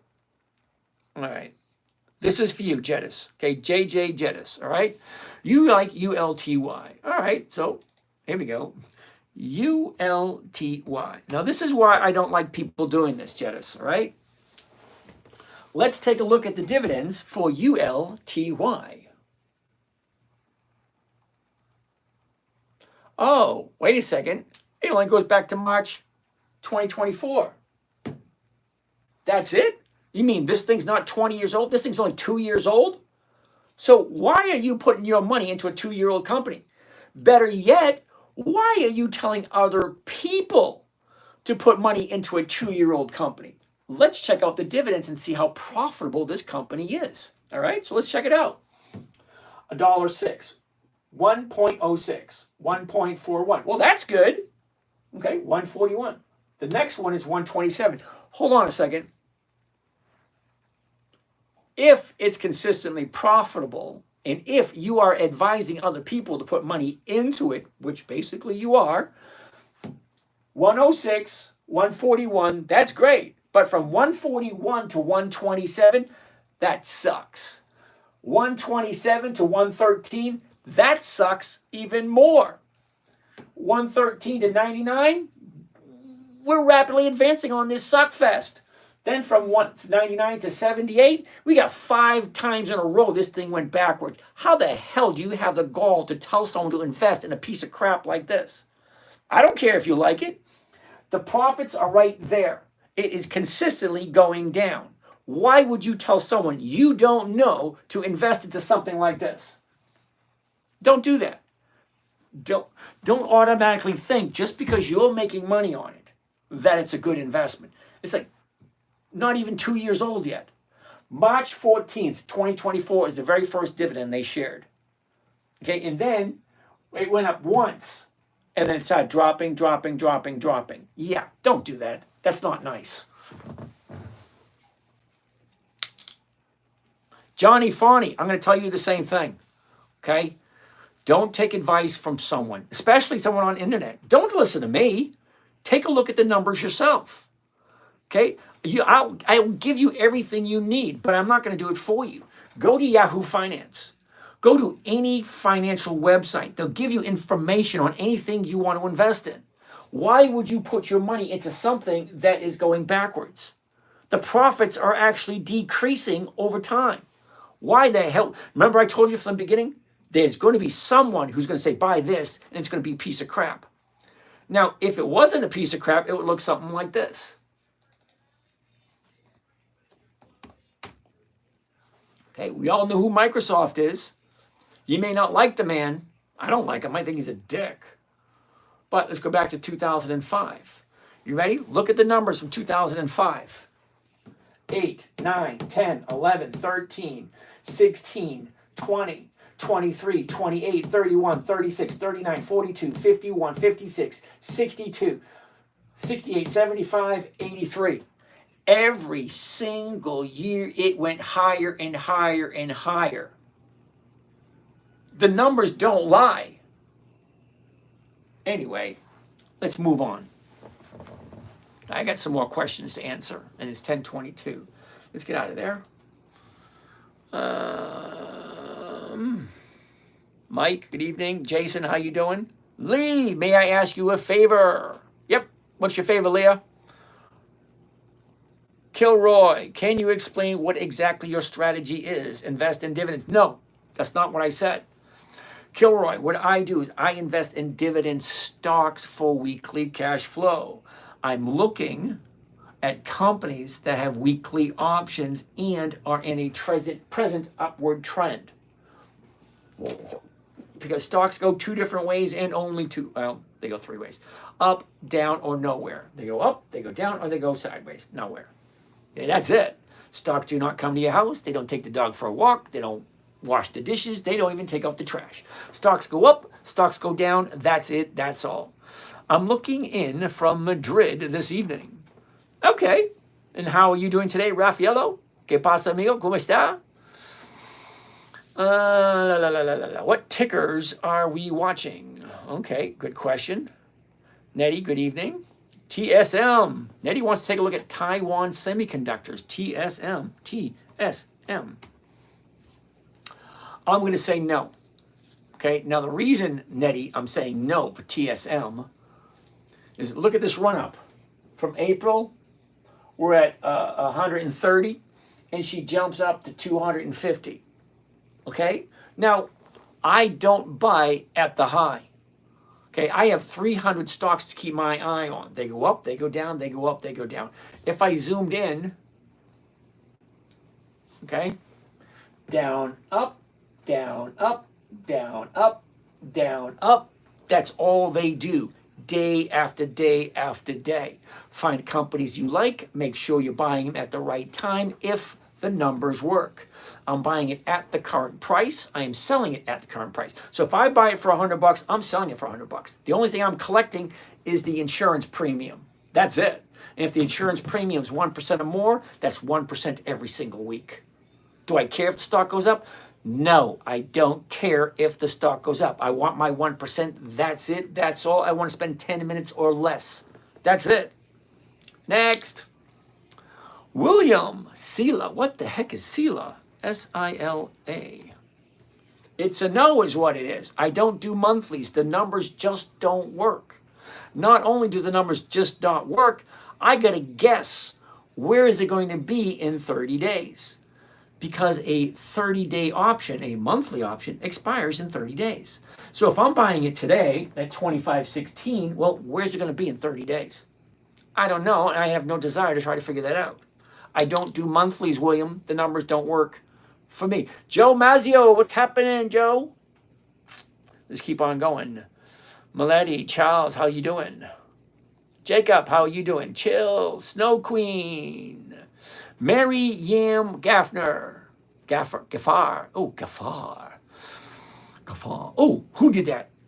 Howie Mandel when I saw Gaffar. Some of you might remember that, but some of you might not. Did this just start? What time do you usually stream? Okay, Snow Queen, I start at 8:30, 9 o'clock, somewhere in that area, and I go right to 11, 11:30, depending on how many people show up. If I get 200 people or more on this one channel, I'll stay a little bit longer.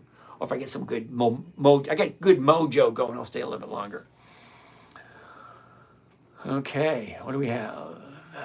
I have UNH. It could keep going down, but is that likely? Mark, hold that thought. UNH, University of New Hampshire. Yeah, no thank you. I said 3 to 4 seconds. It all it takes me. High, low, where was it? Where's it? Look at the motion. Sideways down, up, down, sideways down. Yeah, no. And I don't do stocks over $250. Let's keep on keeping on. Trini Bombshell, how are you doing today? Cade, how are you? Project Kazian, top ETFs for dividends. I don't do ETFs for dividends. Ooh, Nettie wants to take a look at Ford. Love Ford. We took a look at Ford this morning, and it just didn't do what we thought it was going to do yesterday. Okay? Now, I was looking at Ford last night, and I have it circled in a big letter here. But this morning, when she opened up, she did this little thing. Okay? 30-day bottom, 30-day top, came back down, and she started to go up. Now, I was talking this yesterday. Monday didn't look very great because it's a little bit of a pullback, but it's still going to the upside. But today, yeah, no. I was ready to buy some Ford this morning. I said this last night. Depending on what she opens up in the morning will depend whether or not I jump into Ford. And it came back down, so I said no. But it looked good last night. All right, whoops. What are we looking at over here? Doc Airline, 9-year-old got that one. BTC, 2 facts. Got that one. Mark will bounce back. Okay. Bro, you are in mirror option. Yeah.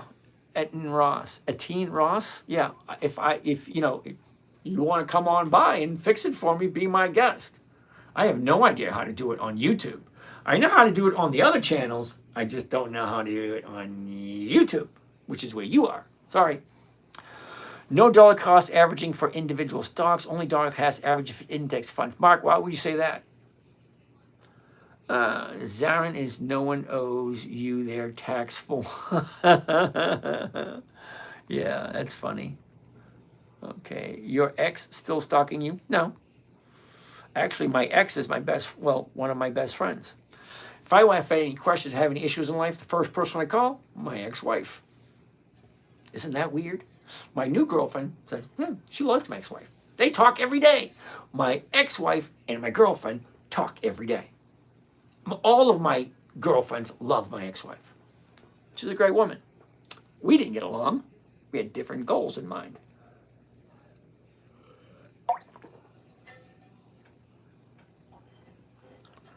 All right, let's see if Mark gets this right. He's talking about selling options which are much higher than the current price at the level strike that is out of the money and with the delta chance of hitting of 50. Okay, Mark, you're close, but not quite. I'm looking to do in the money options on a stock as it's bouncing off of a 30-day bottom with at least 3 days to the upside. So I don't mind you quoting what I am doing, but if you could quote it the right way, I don't pay attention to the delta whatsoever. Okay? And out of the money, I very rarely do out of the money. I would prefer to do at the money or in the money because they're safer. Okay, now I'm going to make the assumption, Mark, that you're not retired. So when you do retire, everything changes. The way you look at money, the way you look at investment, the way you look at your time, everything changes. So, I'm giving the information away for free. So if you're going to do something, at least repeat it the way I say it without throwing your own little takes into it. Now, you might be right. Great. It may work for you. Great. But if you go back for the last 15 years and you look at the videos I've shot 15 years ago, I'm basically saying the exact same thing as I did 15 years ago. Oh, wait a second. Hold, Mark, you don't like this. Hold the phone.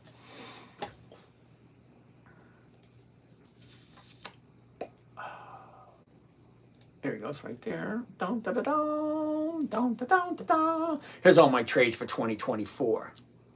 Okay, all right, come on, come down this way. We're gonna go all the way down to the bottom, right there. Here's what you want to see, right there. Look at that. My very first blog post. Now, I've been trading since the 1990s. It wasn't until 2011. August 31st, 2011 was the very first trade I posted online. And yeah, dumb shit like me, I actually copied all the trades and posted them online for everyone to see. So, 2011, the very first one I did. Okay? 2011 starting capital 82,000, profit 32,000, 39%, blah, blah, blah, 9.75% per month. That was my average, 9.75 per month back in 2011. 2012, I dropped to 8.7 per month, and then by 2013, things changed a little bit, down to 3.4%. But once you go below that, what do we have underneath there? Oh, look at this. 2012, week 51 this year, 83%, 83.7%. Running total week 68, 157% for our weekly average, 2.34%. That's still good. But that was in 2012.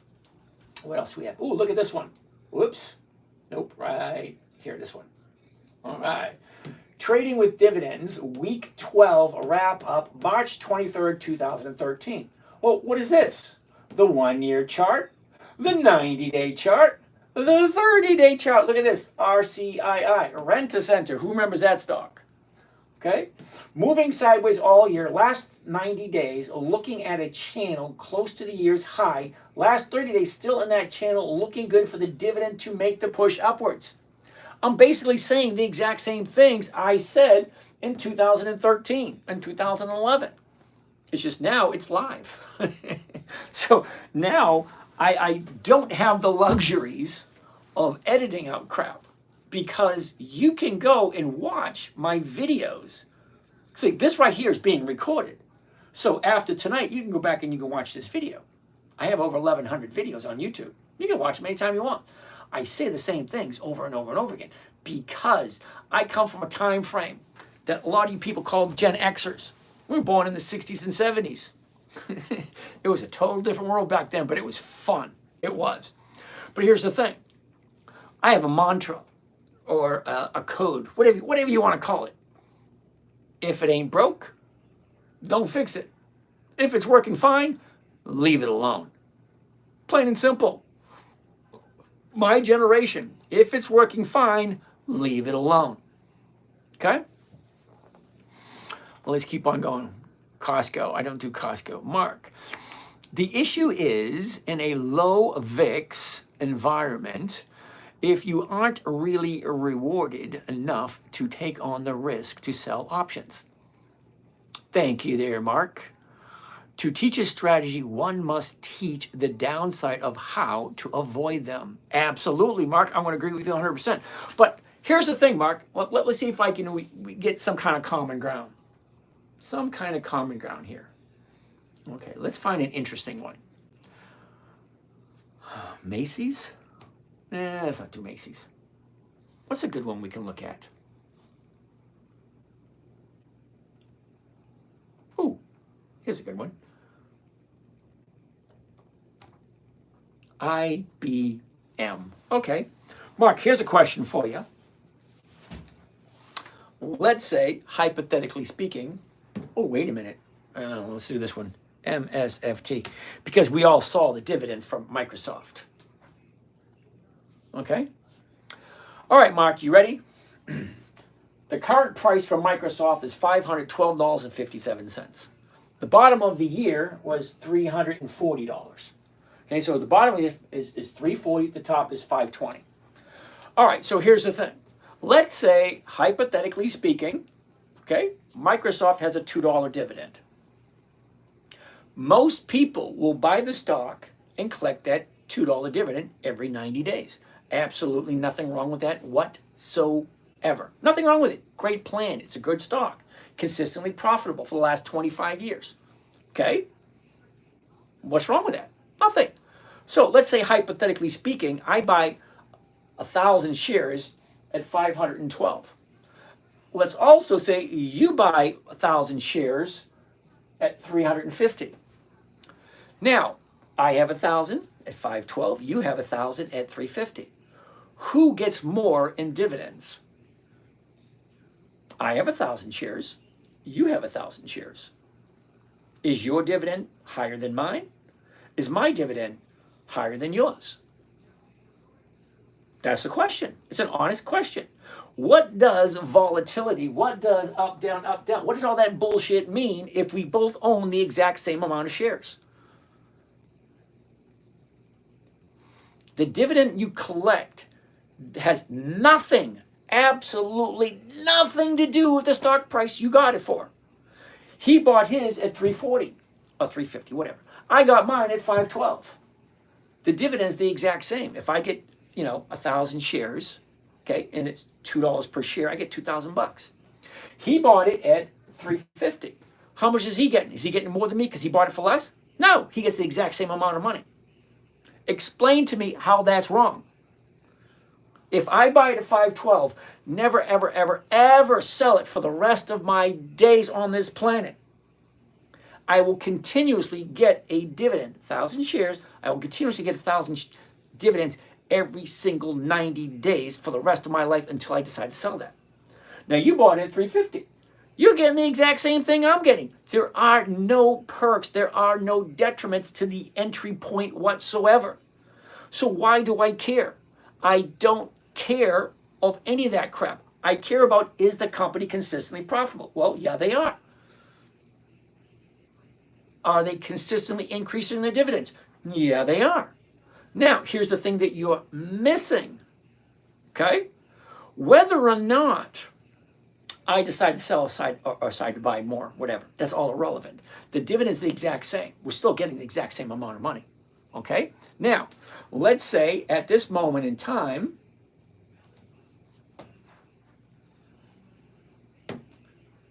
the 512 is going for $12 a share, the premium. Could I sell somebody the premium at 512 and pick up 12 bucks per share as a covered call? Yes, I can. How much am I collecting? $11.95. Now, let's say Mark, who bought the shares at 350, he decides to sell a covered call at 512. How much is he collecting? $12. He's collecting the exact same amount of money for the exact same call option that I'm selling. There is no difference. The amount of money that I'm making, the amount of money that you're making is the exact same. Where I got in, where I get out is irrelevant. Is the company profitable?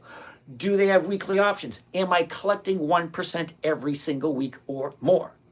That's my goal. I honestly don't care about the appreciation. I don't know why I can't get that through to you. Fidelity has a very good educational content for free. I'm well aware of that. Everybody has free content.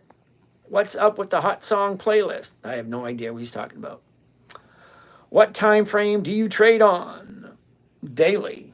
Okay, I do, I take a look at the 1 year chart. 1 day at a time.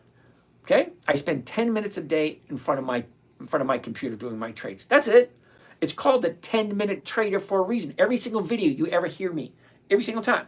Hey everybody, this is James from Dividend Stock Talk, brought to you by the 10-minute trader, where I invest in dividend stocks for weekly cash flow, looking for a simple, safe, predictable system, 1% per week. Every video is the same intro. It's always the exact same. And I don't know why you're making a big deal out of it. Let's keep on going. We got 20 minutes left. You guys, don't you want to look at anything else? There's nothing here. Mark, I like the conversation. Yeah, thanks, Mark. CRCL. What the hell is CRCL? CRCL. I never heard of that one. CRCL. CRCL. Circle Internet Group. Who the hell are they? What do they do? You know what? Like I say, you really should have at your access a financial website. CRCL. What do their dividends look like? How is their consistency of profitability look? Hell no, there are no. Don't you guys understand the very first word? Dividend, stock, talk, dividend. So why am I looking at stock that has no dividends? Seriously. Dividend investing for weekly cash flow. This thing has no dividends, so why the hell are we looking at it? Yes. What's happening? Saved by the bell. What's going on, Mark? Just a couple questions in the Zoom chat that I was hoping you might be able to get to. Oh, well, I'm looking at them. Oh, holy cow, there's a lot of them. Ooh, sorry, guys. I wasn't seeing them. The screen kept changing. All right, what do we have here? Mark, if Sears can vanish, Coca-Cola can as well. Well, see, here's the funny thing, Mark. Sears was a slow decline, and Sears was not the #1 store in the world. But you're kind of right there. Yeah, so Coca-Cola can disappear. Highly doubtful, but it can. But the first things I look for, Mark, any stock I'm looking at, I want to look at the consistency of profitability. As soon as the profitability stops, that's when I want to recalculate, do I still want to jump into this company? So as soon as Coca-Cola gets kicked off the Dividend Kings list, guess what? I ain't buying it anymore. So that's a good one. Mark, interesting perception. I sit and stare at the computer all day at work. Judy, I hear you. I don't want to do that either. James, I'd like to say you have provided better information than any of the stockbrokers have. I appreciate the education. You're welcome. Mark, Historical data shows August is a down month. What types of adjustments do you do in a declining market? More cash secured puts instead of covered calls? All right, Mark, here's the thing. What goes up must come down. What goes down usually comes back up again. It never changes, Mark. It's always going to be the exact same thing. Stocks are going to go up, stocks are going to go down. We just keep our eye on the ones that we like. When their dividends coming up, do they make sense or do they not? And then if that all fails, we always have our fallback stocks. You know, ones that we like just for the sake that we like them, and they're consistently doing the same thing over and over again. Mark, I don't use Bitcoin. Neither do I. You look like an unwrapped mummy. Hey, Mike, thank you. Not quite sure if I can take that as a compliment or not. Bruno, do you believe we will get a recession? Of course we do. We get a recession every 10 years. It's always a recession. What else do we have over here? Thank you, Judy. Brian, James, can you explain how you handle... Can you explain how you handle when a stock goes down? Do you always cost average down? Do you always hold and wait for the stock to recover and just keep doing covered calls against it? What is the time to sell at loss? To use capital to reinvest? I'm in Dow now. Oh, you're in Dow now. Let's pull up Dow. I love Dow. I actually have Dow also. So let me see if I can explain it in a manner in which you'll understand. So Dow. D-O-W. All right, first and foremost, Dow is a 100-year-old company. They've been around for a very long time. High, low, where was it? Where is it? Look at the motion. Sideways down, sideways down, sideways down. We're here at 25.18. The bottom of the year was just the other day. Now, you've heard it over and over and over again. Make money in the stock market, you buy low, you sell high. Well, guess what, ladies and gentlemen? You cannot get any lower than the low of the year. Not just the other day. So here's the question. Do I like Dow? Regardless of the price. Regardless of the price and the momentum. Regardless of that, do you like the company? Do you think they have what it takes to last for a little bit longer? Well, they've been here for over 100 years. Okay? Are they consistently profitable? Do the dividends consistently increase? Well, to find that out, let's go here. D-O-W. Okay, Yahoo Finance. Whoops. Now that's a little unhappy. All right, so no, doesn't make me happy at all. They haven't changed their dividend in the last 10 years. Hell no. But still, it doesn't escape the fact that Dow's been around for over 100 years. That part's good. Are they consistently profitable? Well, apparently they're just treading water, doing the same thing over and over and over again. Well, let's see what the chart's telling us. What is it telling us? Well, number one, it's telling me that Dow is not as good as a lot of people think it is. So let's go back to here. And here's the 1 year chart. The high and the low, look at it going sideways and drops here. If you really like Dow, so take a look. Zoom into the last 30 days.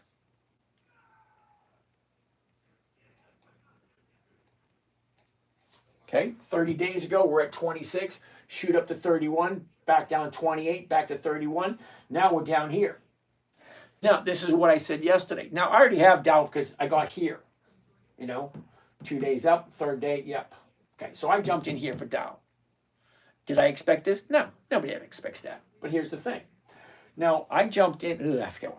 I'm not going to pull that up right now. Well, let's pull it up. Hold on a second.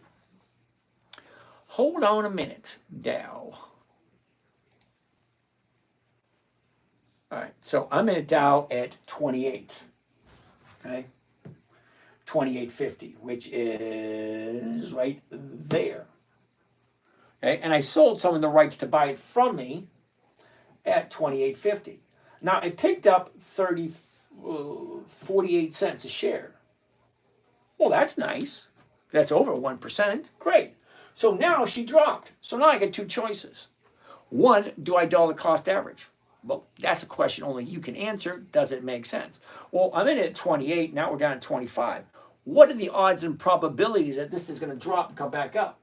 Well, number one, the company's over 100 years old. And number two, a big drop like this with the amount of volume. Now, I really wish they'd show us, are they buyers or are they sellers? Because the volume here more than quintupled. That's more than 5 times the average volume on this day here. And what was the reasoning for it? So there's a lot of unanswered questions. But the number one question always is the same. Do I like Dow? Am I willing to buy it and hold on to it for the rest of my days, collect a premium every single week? So I'm in it at 28.50. Am I going to sell next week's 28.50s? No, it's not going to be worth anything. So let's take a look.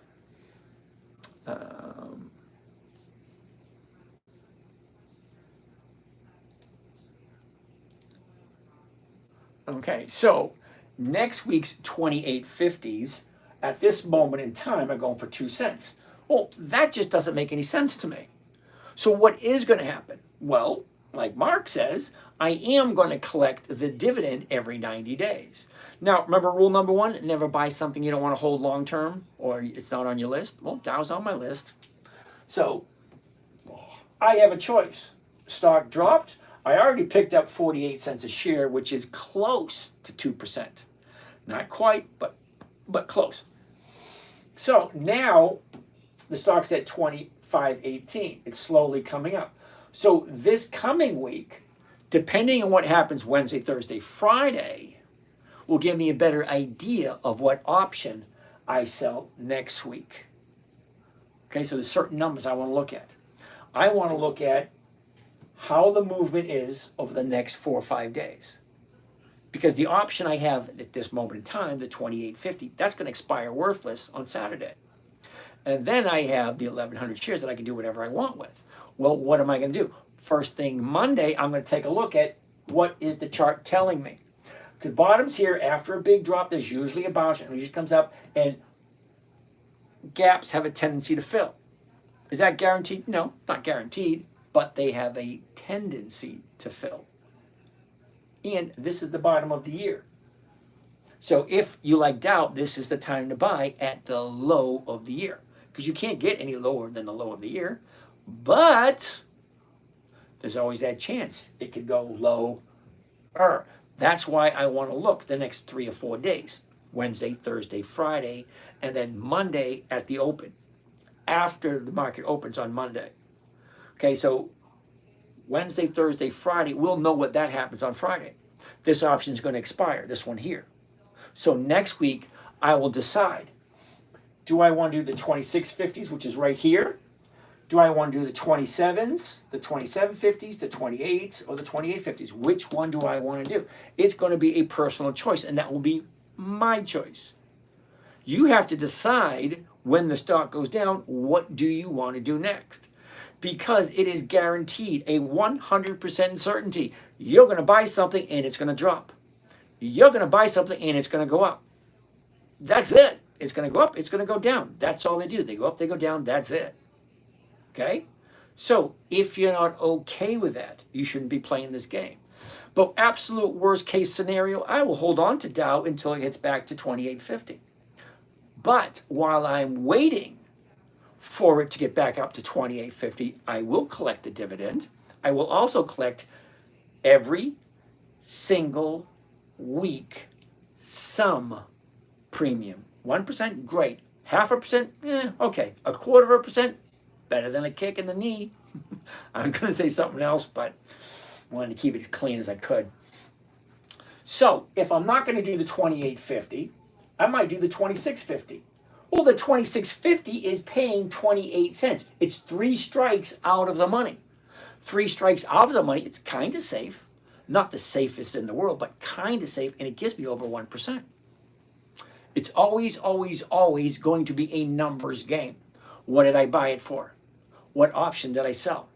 What's it at now? What does it mean? And then, what is the safest play to keep cash flow coming in and not take on a loss? All right, we got 8 minutes left. I'm going to finish up with the questions. No more stocks. Sorry, we're going to do this again tomorrow night, but 2.5 hours is enough for me, so let's keep on keeping on. What else we got? Okay, so Brian, hope that answered that question. Okay, Brian, you're in the morning trading group, so it's always going to be a numbers game. You're in the exact same boat as I am. Now, I can't tell you what to do, and I'm not going to tell you what to do. I'm going to show you what I'm going to do, and then you have to decide. Because we're in the same boat, okay? Because you bought at the same time I did. I didn't tell you to buy, okay? But we bought at the same time. You're going to watch me trade the exact same way I've been trading all these years. Now, my goal is simple. Consistency of profitability and preservation of my capital. That's my goal. Okay, if I make the 1% next week, great. If I don't, hey, I'll live. It's not a life and death changing situation. The stock went down. Big deal. I'm still going to get the dividend. All right? So, next question. Judy, that's funny how girls talk to each other. I'm not quite sure what we're talking about. That's why I probably will never retire. Work until I die. Someone will find me at my desk. Oh, that's horrible. All righty. All right. Ignore mine. I'm just chatting. I never sell at a loss, which I did in 2008. Yikes. I was commenting about your girlfriend and your ex-wife. Everybody loves my ex-wife. They do. Anyway, let's keep on keeping on. Fladonka, what's happening? Fitz there, dude. About time you show up. Let's keep on going. Oh, Alacan, what's going on? All right, so let's see how many more questions we can get through before the end of the evening. All right. Mary June, nice to see you again. Terrell, what's happening? AT&T, we're going to have to look at it tomorrow. QCOM, we'll have to look at it tomorrow, Mindy, sorry. Raj, what are your morning hours? Are you live, please? What time? Okay, my live every morning, which is a paid group. Now, I'm not trying to sell anyone anything, okay? I'm not going to pitch anything, so don't ask. My live trading group is 9 a.m. every day, Monday, Tuesday, Wednesday, Thursday. Friday, we jump on at 2:30. Because my goal as a teacher and mentor, I want to make sure nobody under my watch loses any money. Now, I can't control what buttons you hit, but if you watch what I'm doing and you do the same things I do, well, that's up to you. But I am there to answer any question that you want to ask, okay? But that's what we're on. People are asking about NVIDIA. Hell no. After the split, don't care, okay? Take a look at, unknown trader, seriously, take a look at the dividends. It's a penny. You're paying $130 for a penny dividend stock. It's not a dividend stock, it's a growth stock, okay? And then look at the consistency. How often do they increase the dividend? Yeah, hell no. Eric, Texas Instruments, up 2 days after 30. Okay, got it. Master, thank you for the teaching me. You're welcome, Alacran. You got it. Hey, yo, Lost Office. What's happening? Thanks for sharing. Got it. This is fine. This is live. Yes, it is. You got this. Thank you. Keep it going. I learned a lot. Way to go, Alacan. All right, let's see what else we got. We got 4 minutes to go. What can we do? PPG, surpassed earnings. Okay. All right, lovely. Can we look at DX? Odom, we'll have to take a look at tomorrow. When you have a big problem, it pays big. Oh, big portfolio. Okay, JS4087. Interesting. I'm looking for 1%. Okay, so 1% of $100 is 1%. 1% of a million is a million. If I'm getting 1% every single week, that's 50% a year. Can you do this in a Roth? Yes, you can. IRAs or what do you call those thingies? Retirement accounts. Now, a covered call is one of the safest trading strategies. Odom, yes, absolutely.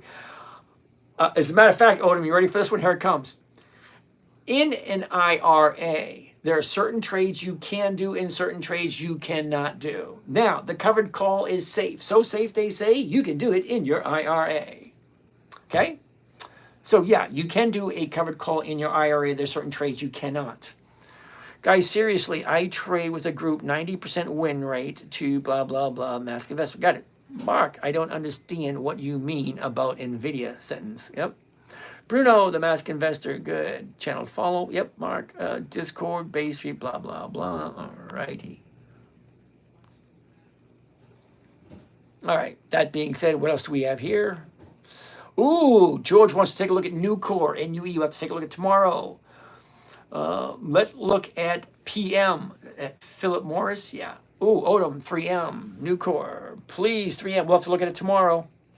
Nucor, scroll down. I did a 2-week covered call on Exxon. Forgive me. Sorry, Kevo. Thoughts on SCHD? Take a look at the numbers. Why wouldn't you roll your Dow now for a higher August 8th premium? It's just a few pennies to buy back. Well, Secretariat, I think I did that this morning. Okay, we'll take a look at it again in the morning. Sweet Dan, what's going on? All right, guys, Giuseppe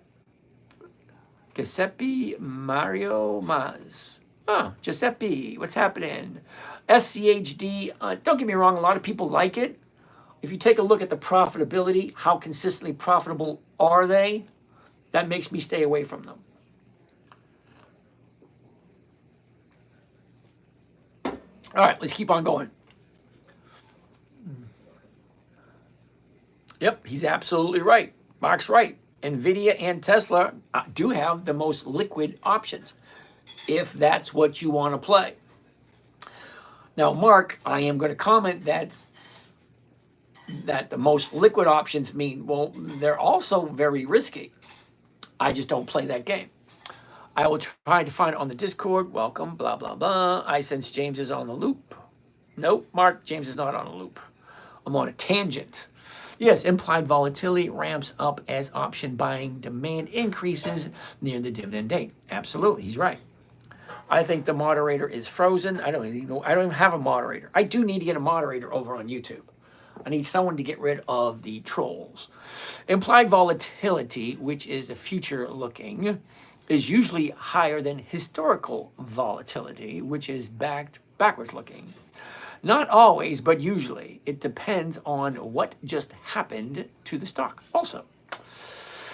If the stock just went higher, blah, blah, okay, whatever. All right, that is blah, blah, blah. VIX impacts implied volatility. I understand it. Yep. You guys are in a totally different conversation. Okay. All right. You guys don't need me here for that conversation. Have a great night, you guys.